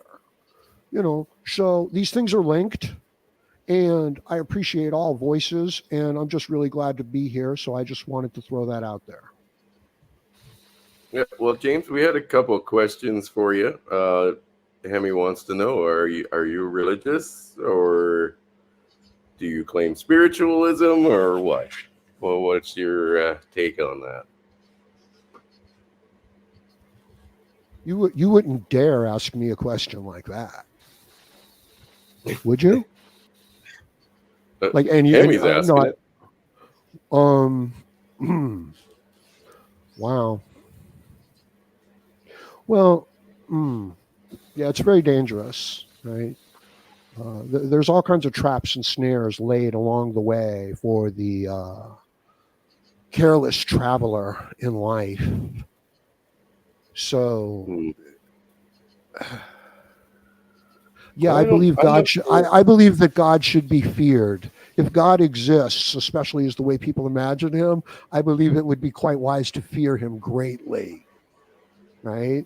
I'm not sure if it was addressed to you, but I this greater apologize. I good just thing couldn't is, resist. yeah, it's not a. I don't know if the greater good is about communism, but there is a greater overall good. No, I would say it's not. I would say that the greater good is not about any sort of collective communistic group thing. As a matter of fact, I would say that that is antithetical to the individual good, which would, of course, by extension, destroy the larger good.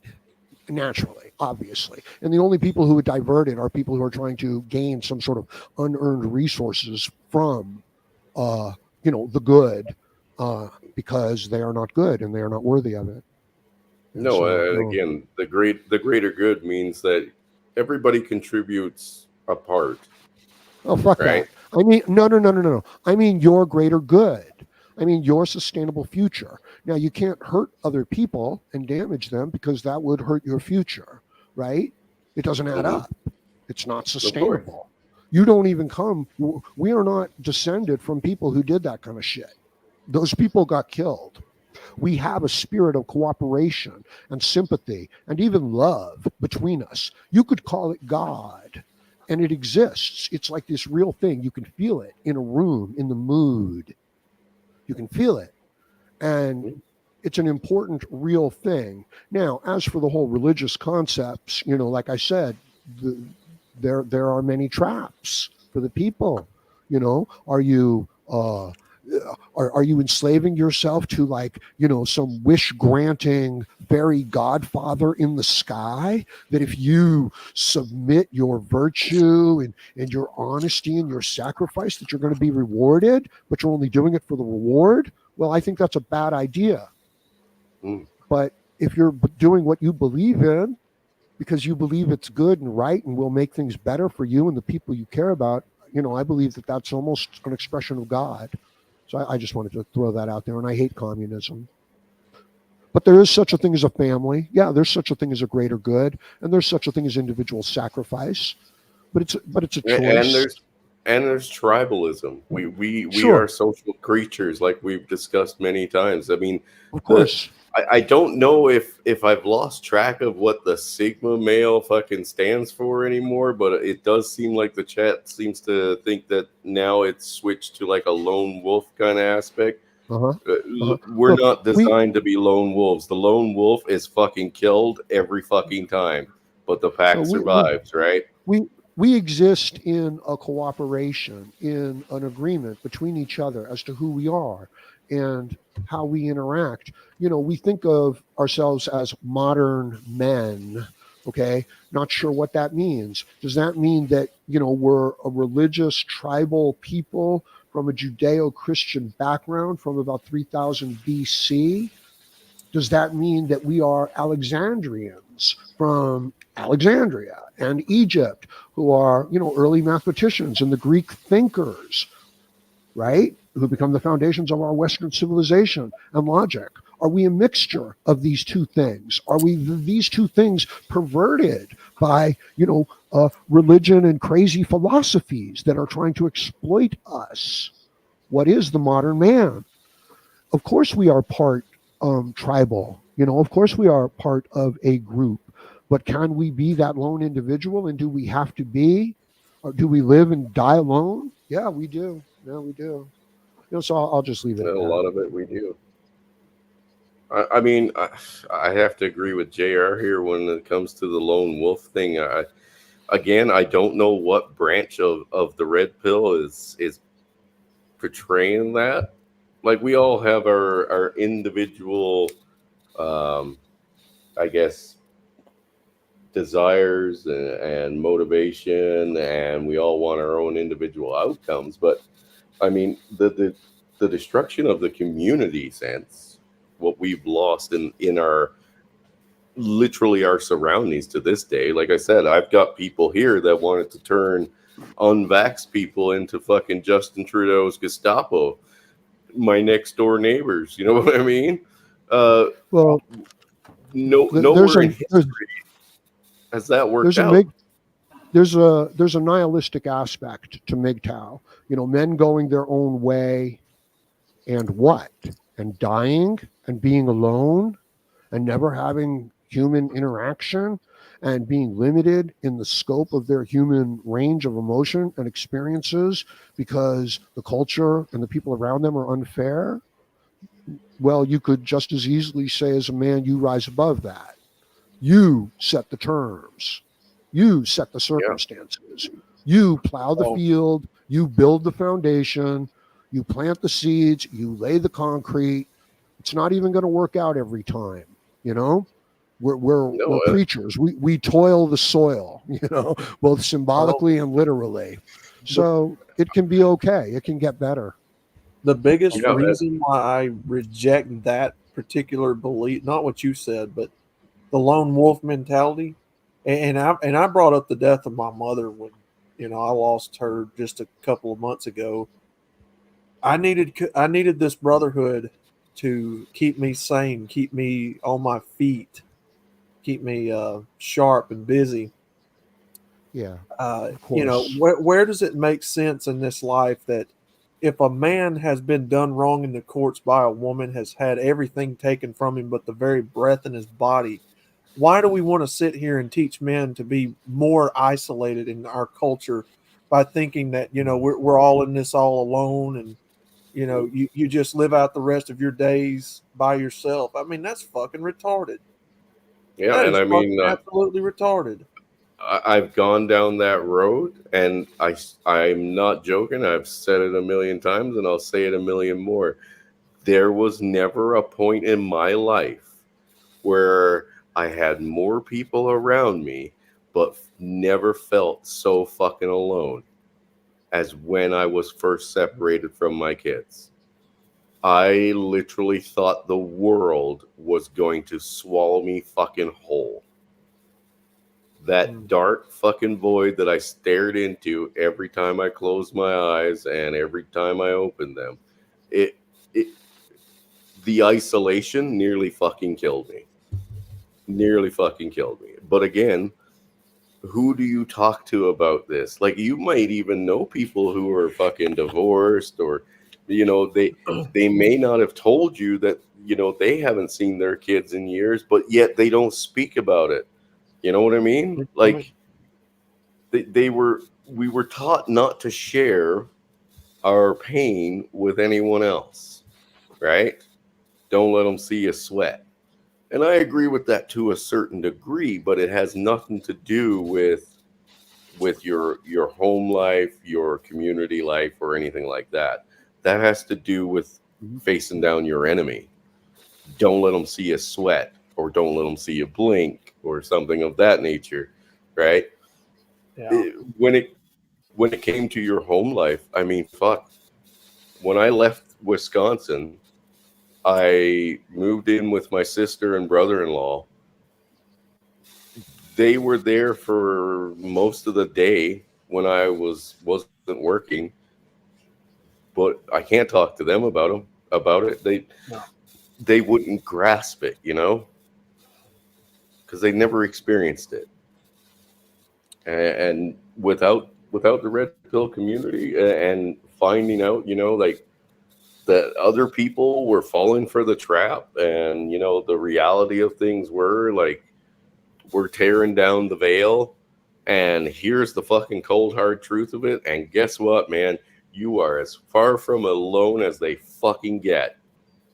Absolutely. Even that was enough of a comfort that I found a tribe, right? And again, like Howard was saying earlier, I was very defensive when it came to people fucking with my new tribe, I right? dare, Chris, I dare anybody here, panel or chat, I dare anybody here to explain to me what this is all about, if not for getting to know each other and getting to, have community with one another, brotherhood, and camaraderie, to spend time together and fellowship on the internet and meet each other in real life.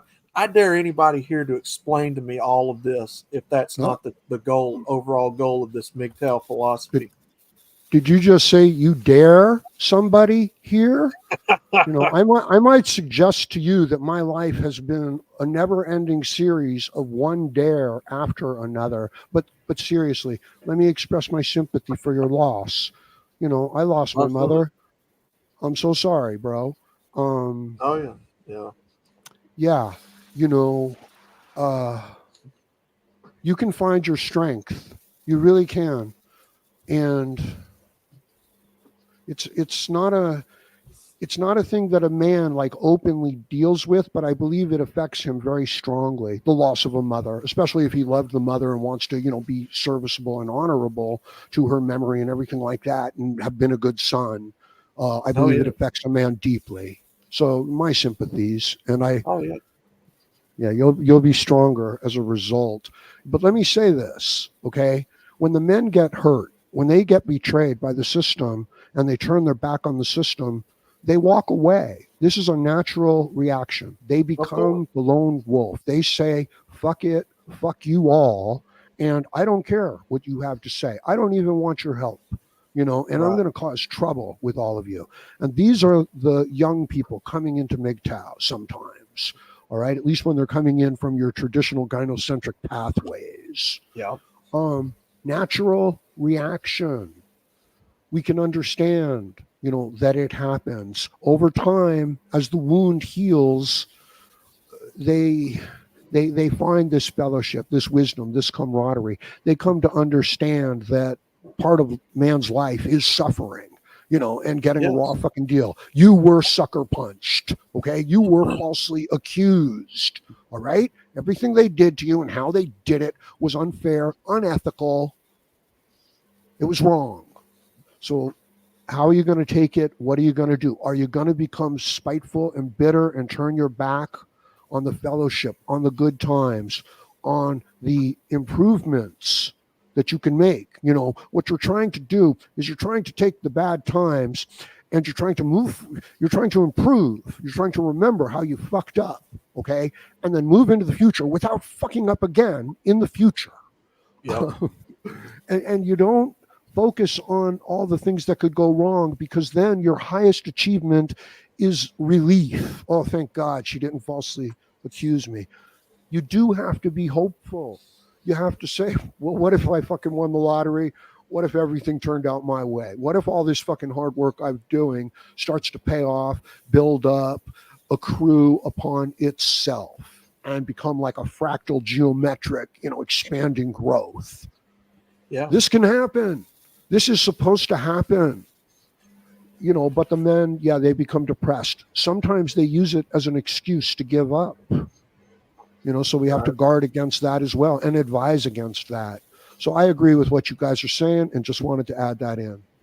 Absolutely. I mean, and again, I can't go along with that lone wolf mentality. I can't sit here and go along with it. I do not believe that the philosophy was founded to be such. I don't believe that personally that's what we should do. But again, that the philosophy also teaches you to go your own way. And if you see that that's your way of doing things, I can't stop you.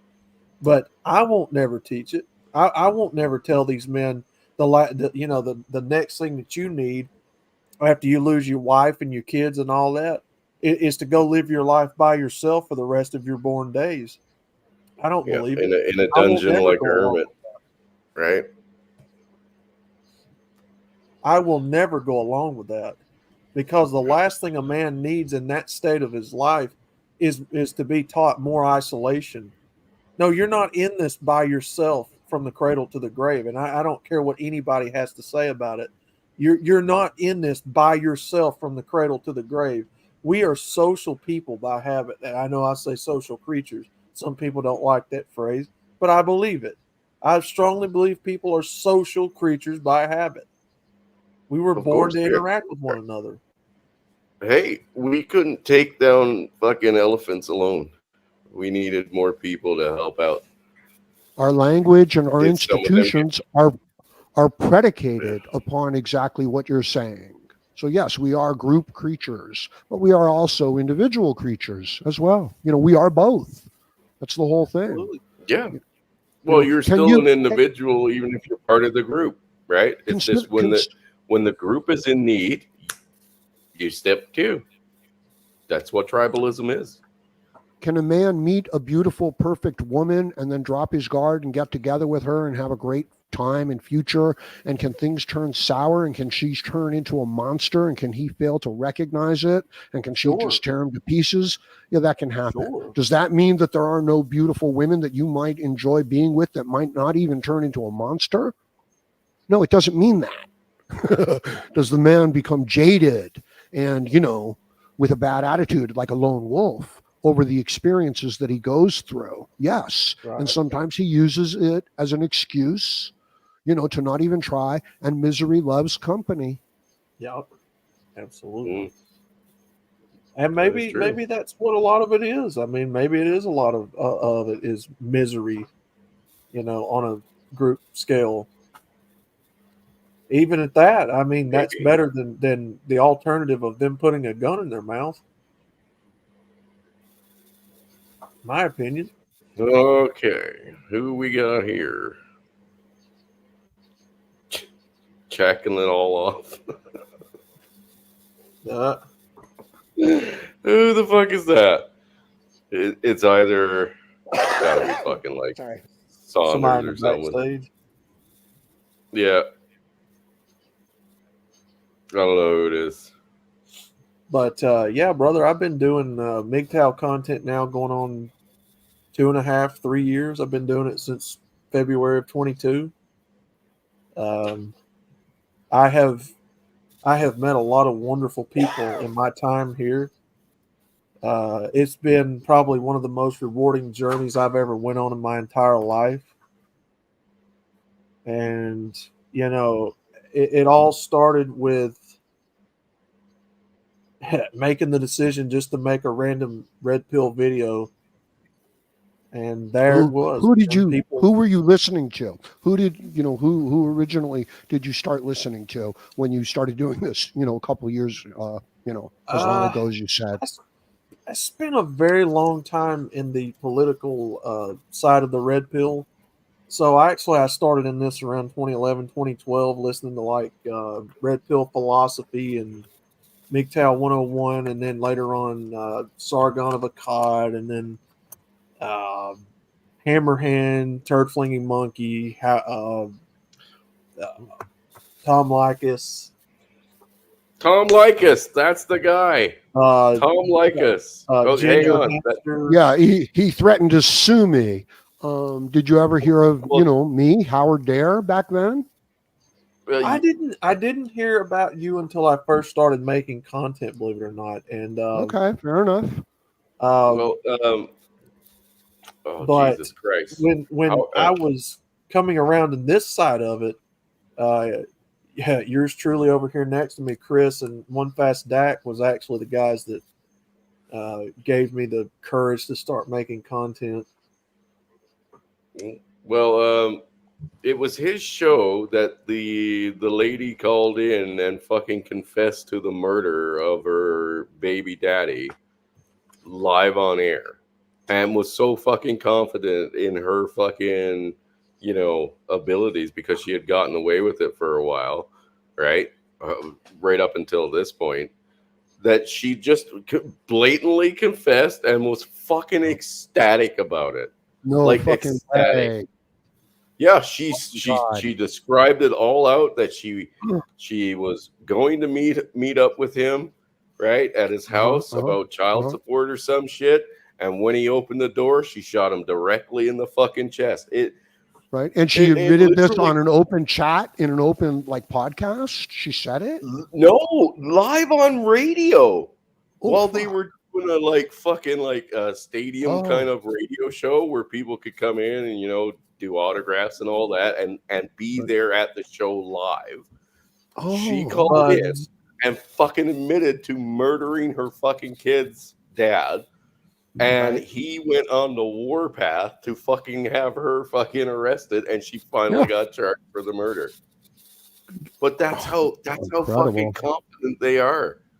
So I think we got Jackal here, the creepy kid in the corner. I'm pretty sure it's Jackal. To be fair to you, though, brother, to be fair, I didn't hear of Andrew Tate or Jack Murphy or any of those people that Chris mentioned a while ago either. I basically had a big one. Jack Murphy was a fucking weirdo back in fucking early 2000s, man.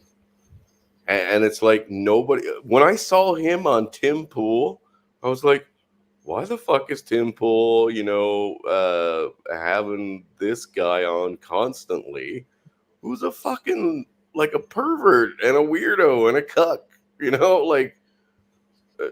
again. And then it's like, oh, well, everybody went to the Wayback Machine and fucking found all the bullshit that he used to fucking talk about. It's like he basically created the liminal order afterwards. And it's like, do none of these guys know who he fucking actually is? You know what I mean? When it came out, though, it was like, oh, okay, now everybody's got to shun him. It's like, whatever. Okay, you're fucking out of date. What can I say? We don't all see or view all content, right? It was mainly a diet of Hammerhand and, Undead Chronic and Hamster and, Turd Flinging Monkey there for a long time. And Undoomed was another guy I used to listen to. And then fucking Richard Cooper. Jay, there was a good one. Fucking Richard Cooper was, again, back in fucking Jack Murphy fucking era, spouting all kinds of bullshit just to try to get fucking popular.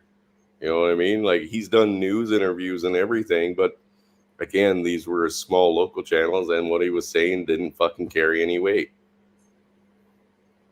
Now, to be fair, I have watched Howard's stuff before. I think I'm subscribed to him. Need to go and check and see, but yeah.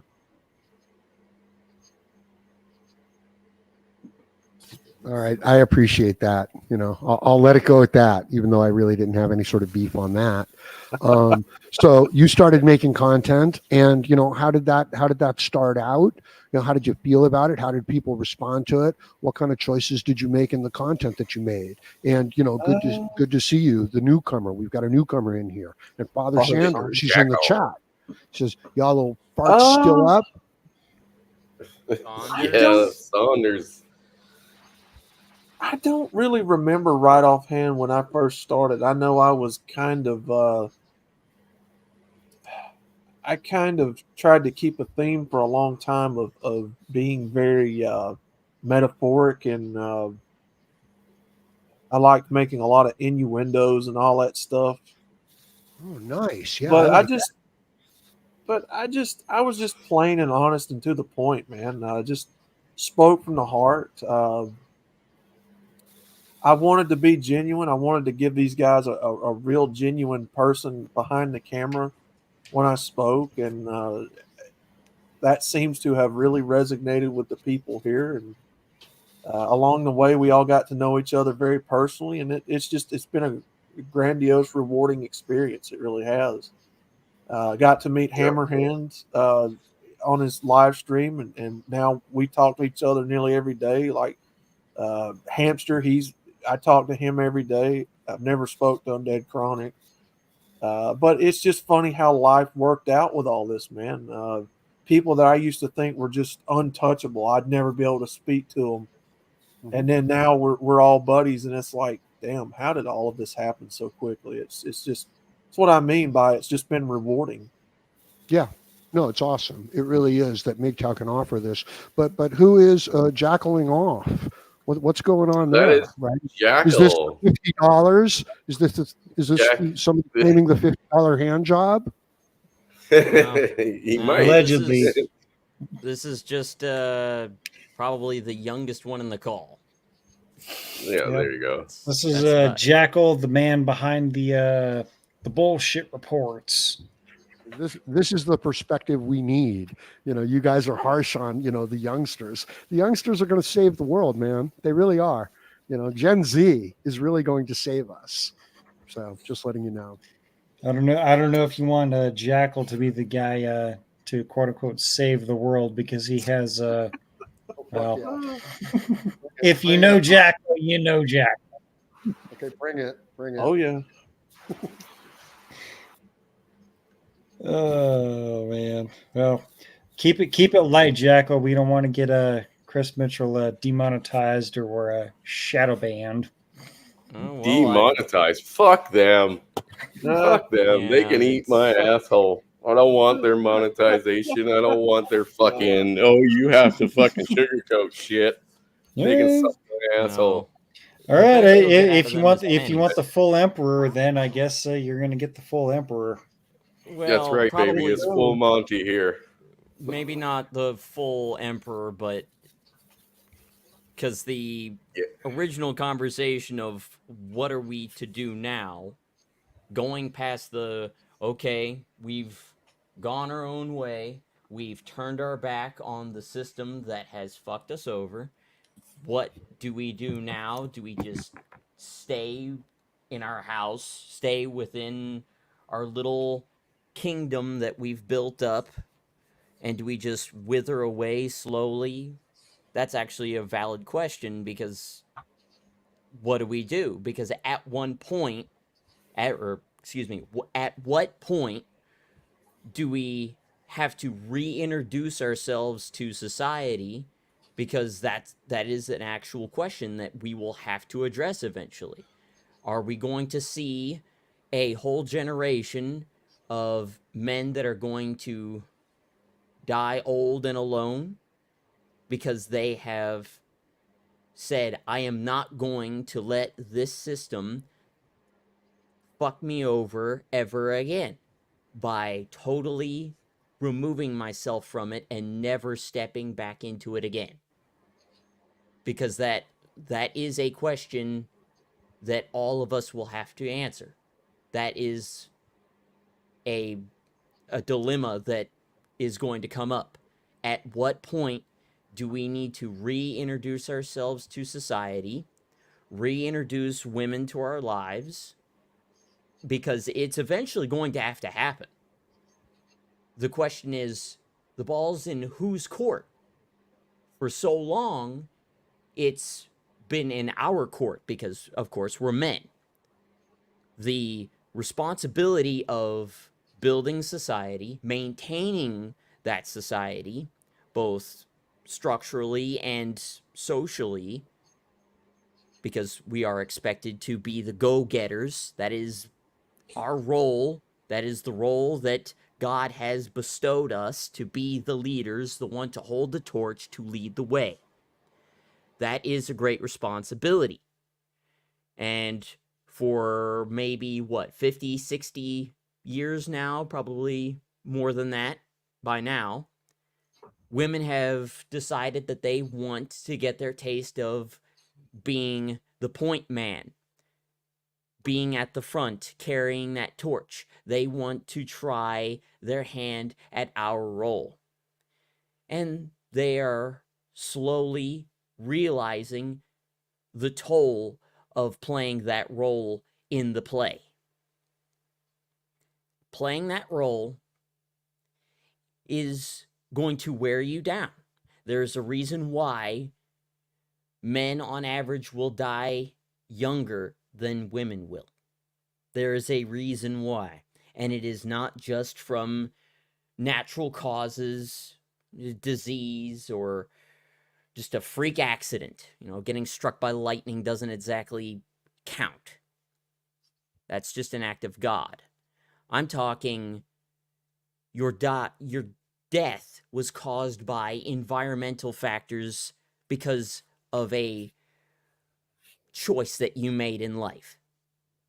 You chose a specific profession, something that would bring you closer to a dangerous environment that could get you killed. That is the major reason. That is the top reason. Everybody's health choices does not count.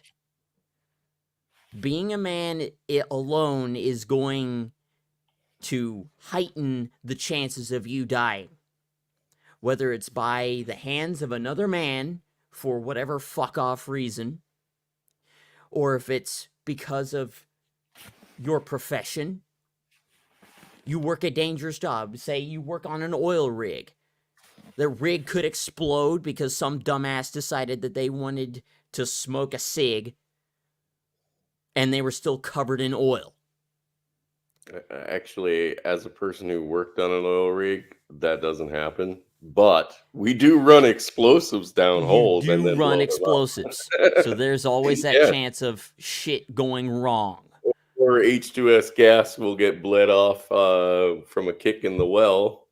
And, it reaches to the engine of the rig. And then that all goes up in one big fireball. So, yeah, it's good. There's a lot of ways on a rig to die quick. Trust me. Yeah, I know. there are many ways, and it's not just from getting crushed by heavy steel equipment. There are many other ways you can die. That does happen a lot.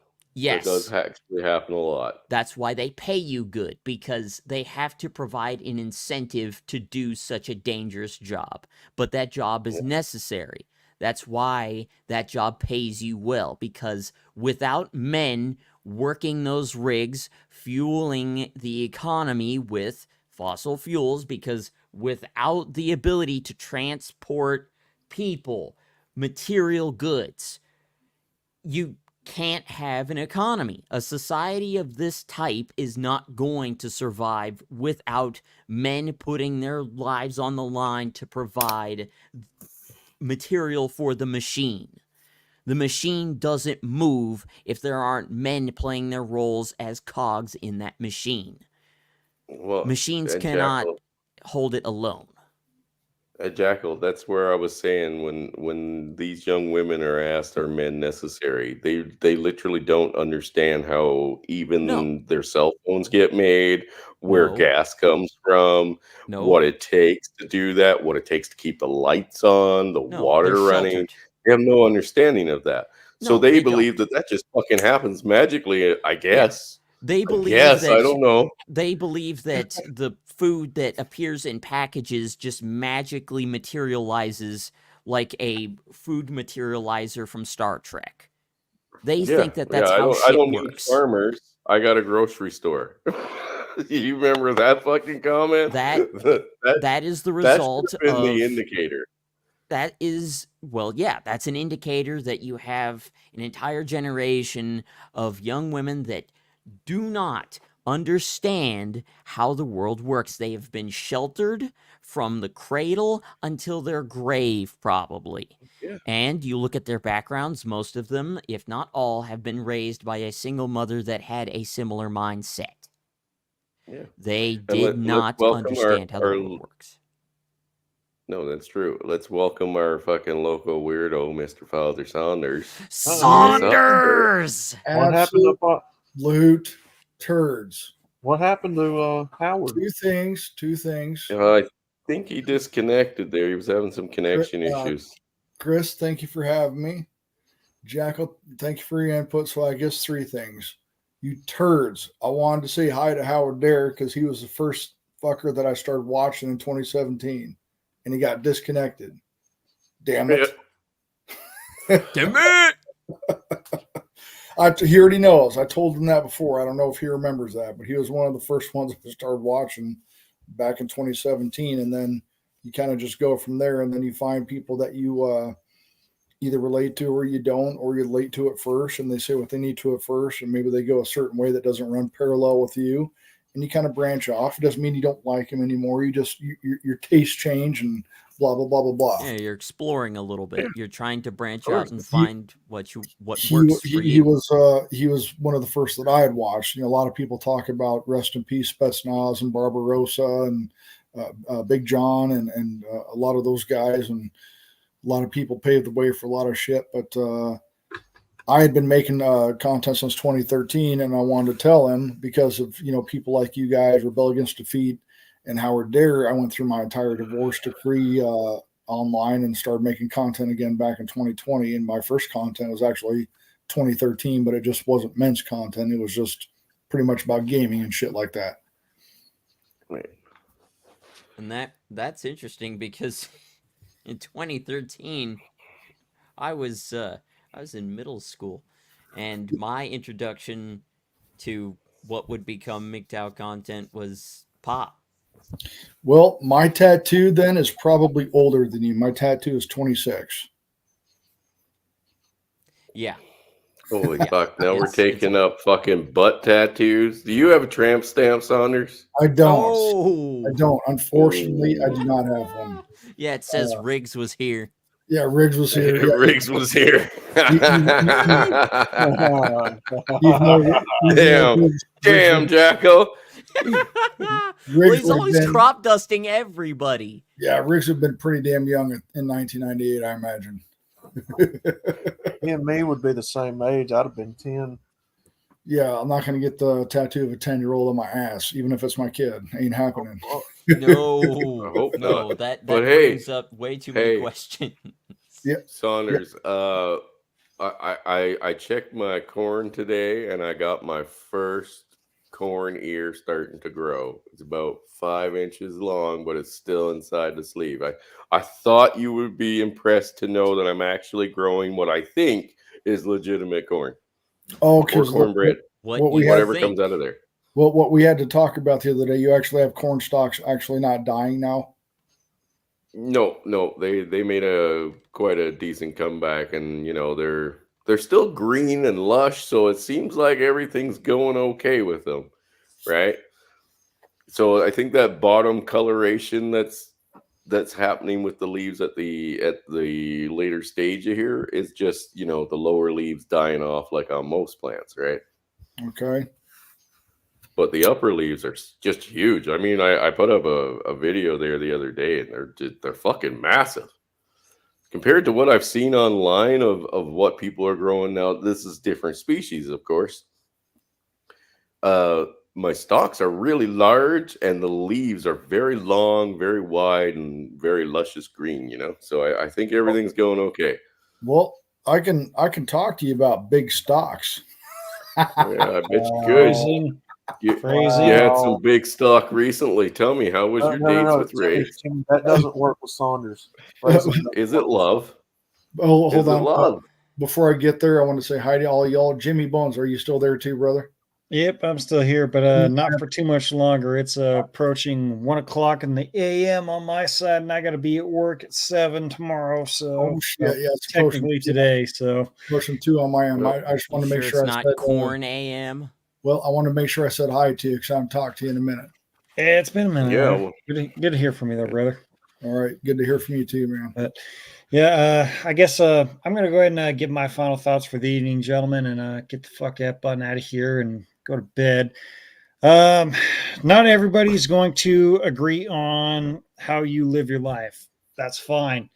Live your life how you see fit, and if other people don't like it, well, tell them to smurf my balls, snork my shaft, gobble my grundle, and tongue tickle my taint. Live your life. Ooh, I like that. Make sure that you're happy. That's the main focus. Make sure that your family is happy. And, well, if any dissenters or naysayers out there talk shit on you, well, you got 2 middle fingers, use them. Amen. So, just not in your butthole. Yeah, just don't put them in the butthole. Whoa. Every time. Oh, hey. Man. Hey, you can buy. Saunders, Soon you'll that's be a able to point. buy some Emperor fresh corn to stick in your bunghole. Oh my God! Don't encourage him. The homo suspicion points are rising. They are running rampant right now. You can rise them as much as you want, man. It really doesn't matter to me. No, don't encourage him. No. Well, No, with if you, guys I have buy to it, clarify it's what I your mean by homo suspicion rising. points. Stop it. Stop it. There you go. There's not, there's All not right. All right, Jimmy. Final salute to you guys. Love you guys. No homo. Chat. Okay. Good to hang out with you guys. Whatnot. Love you guys too. Again, no You homo. do, brother. Take it easy, brothers. Sleep well. have a good one. You do. Have a good one, brother. See, there's a chart that's not created yet because in my ending speech, I would totally say full homo twice. Wow. Wow. You guys know me. There is no homo. It's full homo. Love you, bye type shit. Why, Saunders? Why? Because it's fucking funny and it makes me laugh. That's why. Look, he's our fucking Basically local just say, weirdo. "Fuck you, What do that's you fine." expect? What do you expect from our local fucking weirdo? Come on, man. You know, at this point, I really don't. I have no answer for that. I really don't know. If I'm not being like that, you guys probably got something to worry about. Why is Jared being so fucking normal? This is weird. Yeah, I'd feel weird if that were to happen. You know what? There are moments where you get into your conversation, and I think it's moments like just before your brain geeks out, where it's like, this motherfucker's talking way too normal. Please have something happen so that we know he's okay. Well, you know, and then your brain geeks out. Just let it stew, because I'll get into my rants that make a lot of sense. Just wait for it; it's coming. I'll make it weird real quick. Golly. Phrasing. When you're normal, I get worried. Because I'll get into my fucking rants, guys, and I'll get into my shit, and it's just like, wait a second, I'm making too much sense. I got to throw something gay in there. As long as Yeah. you're not getting into somebody else's shit. No, I try to make a very, very, very apparent that I don't want any part of anybody else's shit unless it happens organically, and it kind of happens in a stream. Chris, we've been a part of that, Chris. Like, in all reality, guys, shit has happened. I've been on Chris' stream, not with Chris, not against Chris, not debating Chris, but like debates have happened while Chris and I have been on stream that I did not expect. Shit like that happens, but I don't actively look for that shit. No, just it happens organically, like he said. It happens organically. Hey, would you like to hear Father Saunders' theme music? Because we haven't heard it in a while, you know. Oh shit! Oh God. Um, Oh. It's about to get Left. weird. He left. He didn't want to see this. Yeah, baby. Take it off. what the fuck? What the fuck? Now introducing to the stage, Jared. Oh my god. Yeah, baby. You like that shit? Do you want a real man in your life? I know you guys have been waiting for a real man, and that real man just is not showing up. But I promise you, if you give me a 1 minute for this promo, don't click that channel, don't change this channel. I promise it'll be worth this minute of your life. You're talking to Father Saunders tonight on the Father Saunders motherfucking get hard, my dick is hard, Father Saunders channel. What is happening? Stop it, it's not funny. There's no here.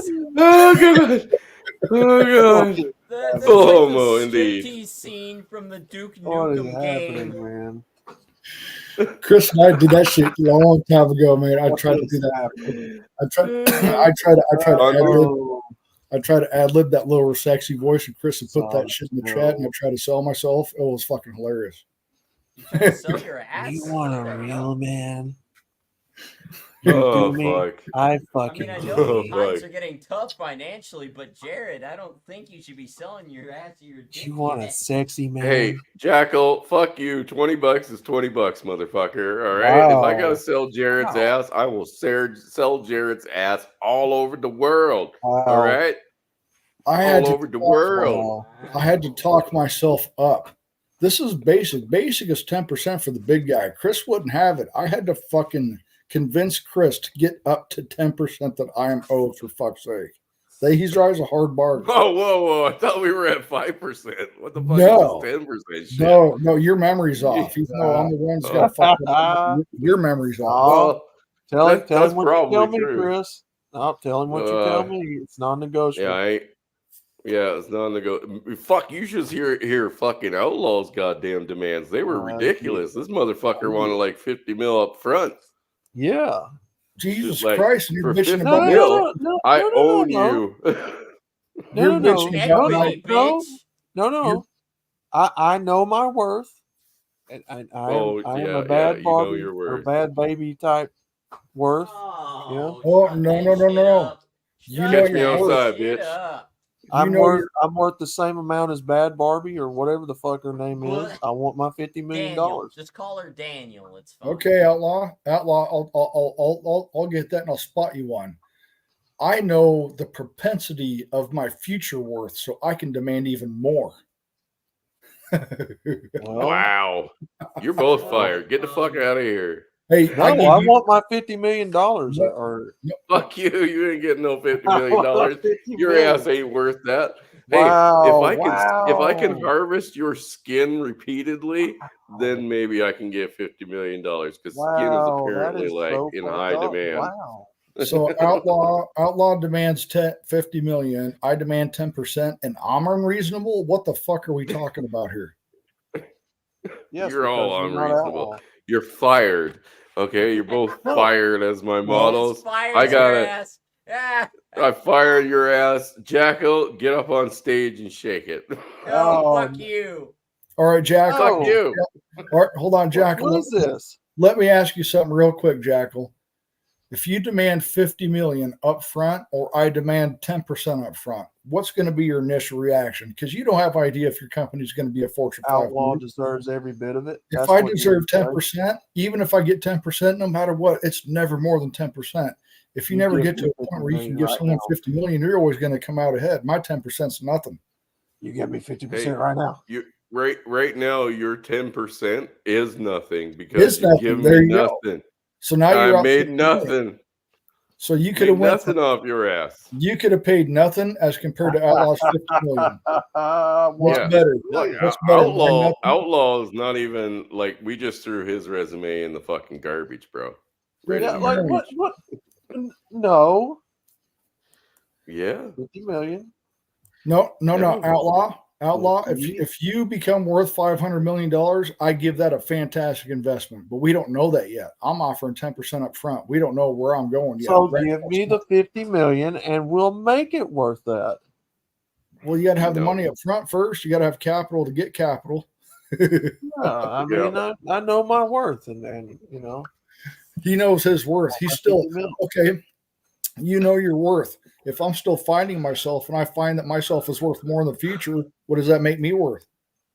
I mean, you could be one of Chris's, whatever you call it, too. I mean, they just want money. Showgirls?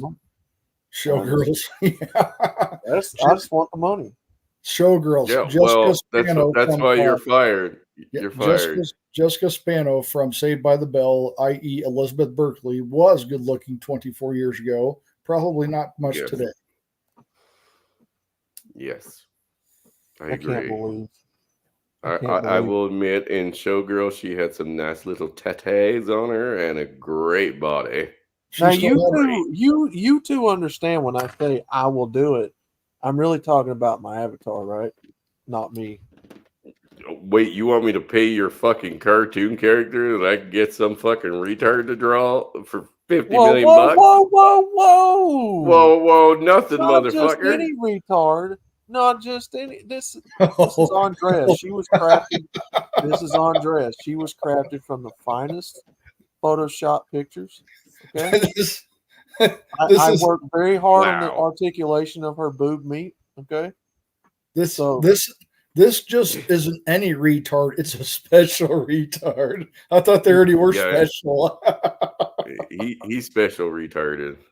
I crafted the boob meat very, very carefully. You know, they look good. You know what, Chris, we live in a world where men probably would pay money for looking at that. Brother, probably they do pay for those animated girls. Yeah, I was just fixing to say, listen, yeah, those VTubers with the massive avatars. Yeah, people. Listen, pay Saunders. money for that. Listen, there's such a thing as the anime porn community. Yeah, that's called hentai.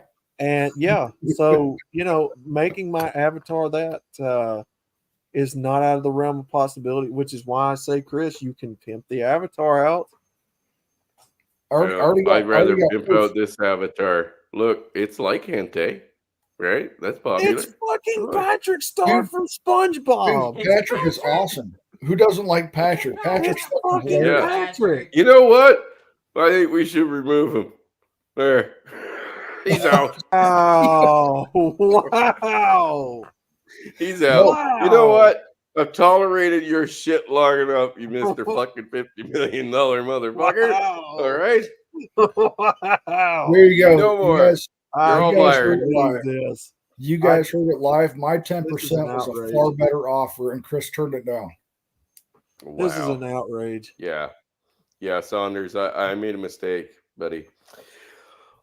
Anyway, you guys. were going to get Andrea. Now you may be lucky to get Alexis, which is on the right side. Chris, if you're getting ready to go, thank you for having me, Chris. I want to say one thing to Jackal. Jackal, I wanted to let you know there is actually people out there that are willing to do that. Her name is April Saunders, and yes, they're simps for her. Yeah. Oh my fucking! Did you April Saunders. Hey, Outlaw. April Saunders is completely animated, right? And she has a bigger following than you. Oh God! Here we go. She's a real girl. Jesus Christ! But this motherfucker. They don't know that she's this motherfucker's mug. But they don't know she's a man. A very handsome man. Look at that. Funny. Look at that. Come on, man. Look at that. Why it's so funny. How are you going to turn the female version of that down? That's right. Oh my God. What do you think? What do you think? Oh my God. Yeah, we'll go with April. Are you freaking? Where did Jackal go? I have no idea where Jackal went, guys, but I'm going for 4 hours. To some cartoons, I guess. I don't know. No, Jackal had a reputation to keep. He's like, fuck this, I'm out of here. Yeah, he's out of here. Now step it up a notch and give you the more AI realistic version. There you go. Come on. Look at that on the left and right. Ain't she a Georgia peach? Look at those. That's cuter. Why did you put the gnarly one in the middle and leave the nice ones on the outside? The left and the right one actually look really good. Yeah, that's what I'm saying, Chris. Like, you see what I'm saying? Yeah, I see 25 cents and another 25 cents. She's not a whore. You're a bit short. You're a bit short on the 50 million. She's not a whore, though. She's not a whore. Then why she?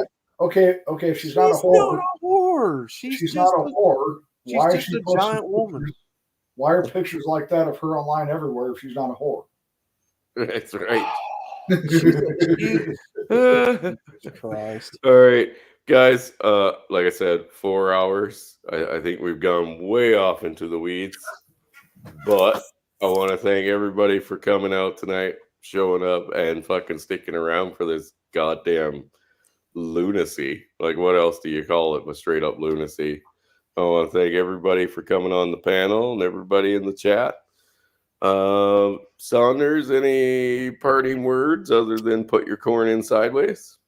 Yeah. Thanks for having me on. I just got done geeking out, playing some games. I was taking a break and I saw that you're on. Oh shit, I'll come on real quick. And you were on, and thanks for having me, and chat and Outlaw and everybody on the panel. You guys have a great rest of your night. Absolutely, brother.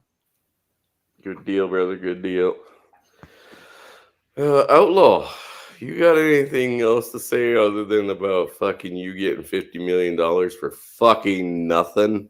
Look at it. Took me a while to craft that avatar. You take it back.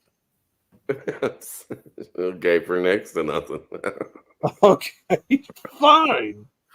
No, I think no, in all seriousness though, I think I've said everything I wanted to say. I mean, well, it was a good conversation. I will be jumping into the Discord for a bit over on Chaos's Discord because I think that crazy fucker is actually gaming right now.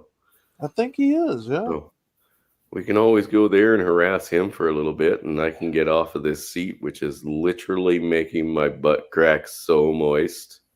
Oh, Oh, here shit. we go. Oh shit! You're Here you're coming into my realm now, brother. Let me tell you Here all. we I will go. make Yeah, just I'm follow pretty me, sure. man.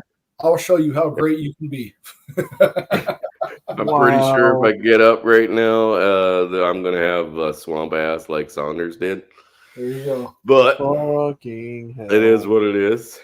And again, I want to thank everybody that donated through the PayPal. It's highly appreciated, and will be put to good use. Again, not a necessary thing, but thank you, and we will chat with you all again soon, I'm sure. I know we got who's coming up tomorrow night for a big one. It I wasn't think Hammer, was it? Big Angry Phil will be streaming at some point. I don't know, honestly. I think Snowman's going on tomorrow. I know for a fact that he's going on live tomorrow. And was it Rhino? Is Rhino doing a stream for tomorrow night? I saw Rhino something in the Gilded there. Rhino doesn't really stream much anymore, but Well, I know he's got things going on, buddy. yeah, that's what I'm saying. He Yep. don't really get to stream anymore. Yeah. All right. Well, either way, I'm sure we will see you guys out there, and hopefully next time we get together, I can bring more good news. So, Hey, Chris, before you go, I just wanted to say to Mr. Hemi, April Saunders is not more interesting than me. If she's more crazy than me, then you guys got a certifiable one on your hands. yeah. All right. That'd be true. Let you know that. All right. He's not tall. All right, enough. everybody. We will talk to you guys later. And again, thanks for coming out. All right, guys. Peace.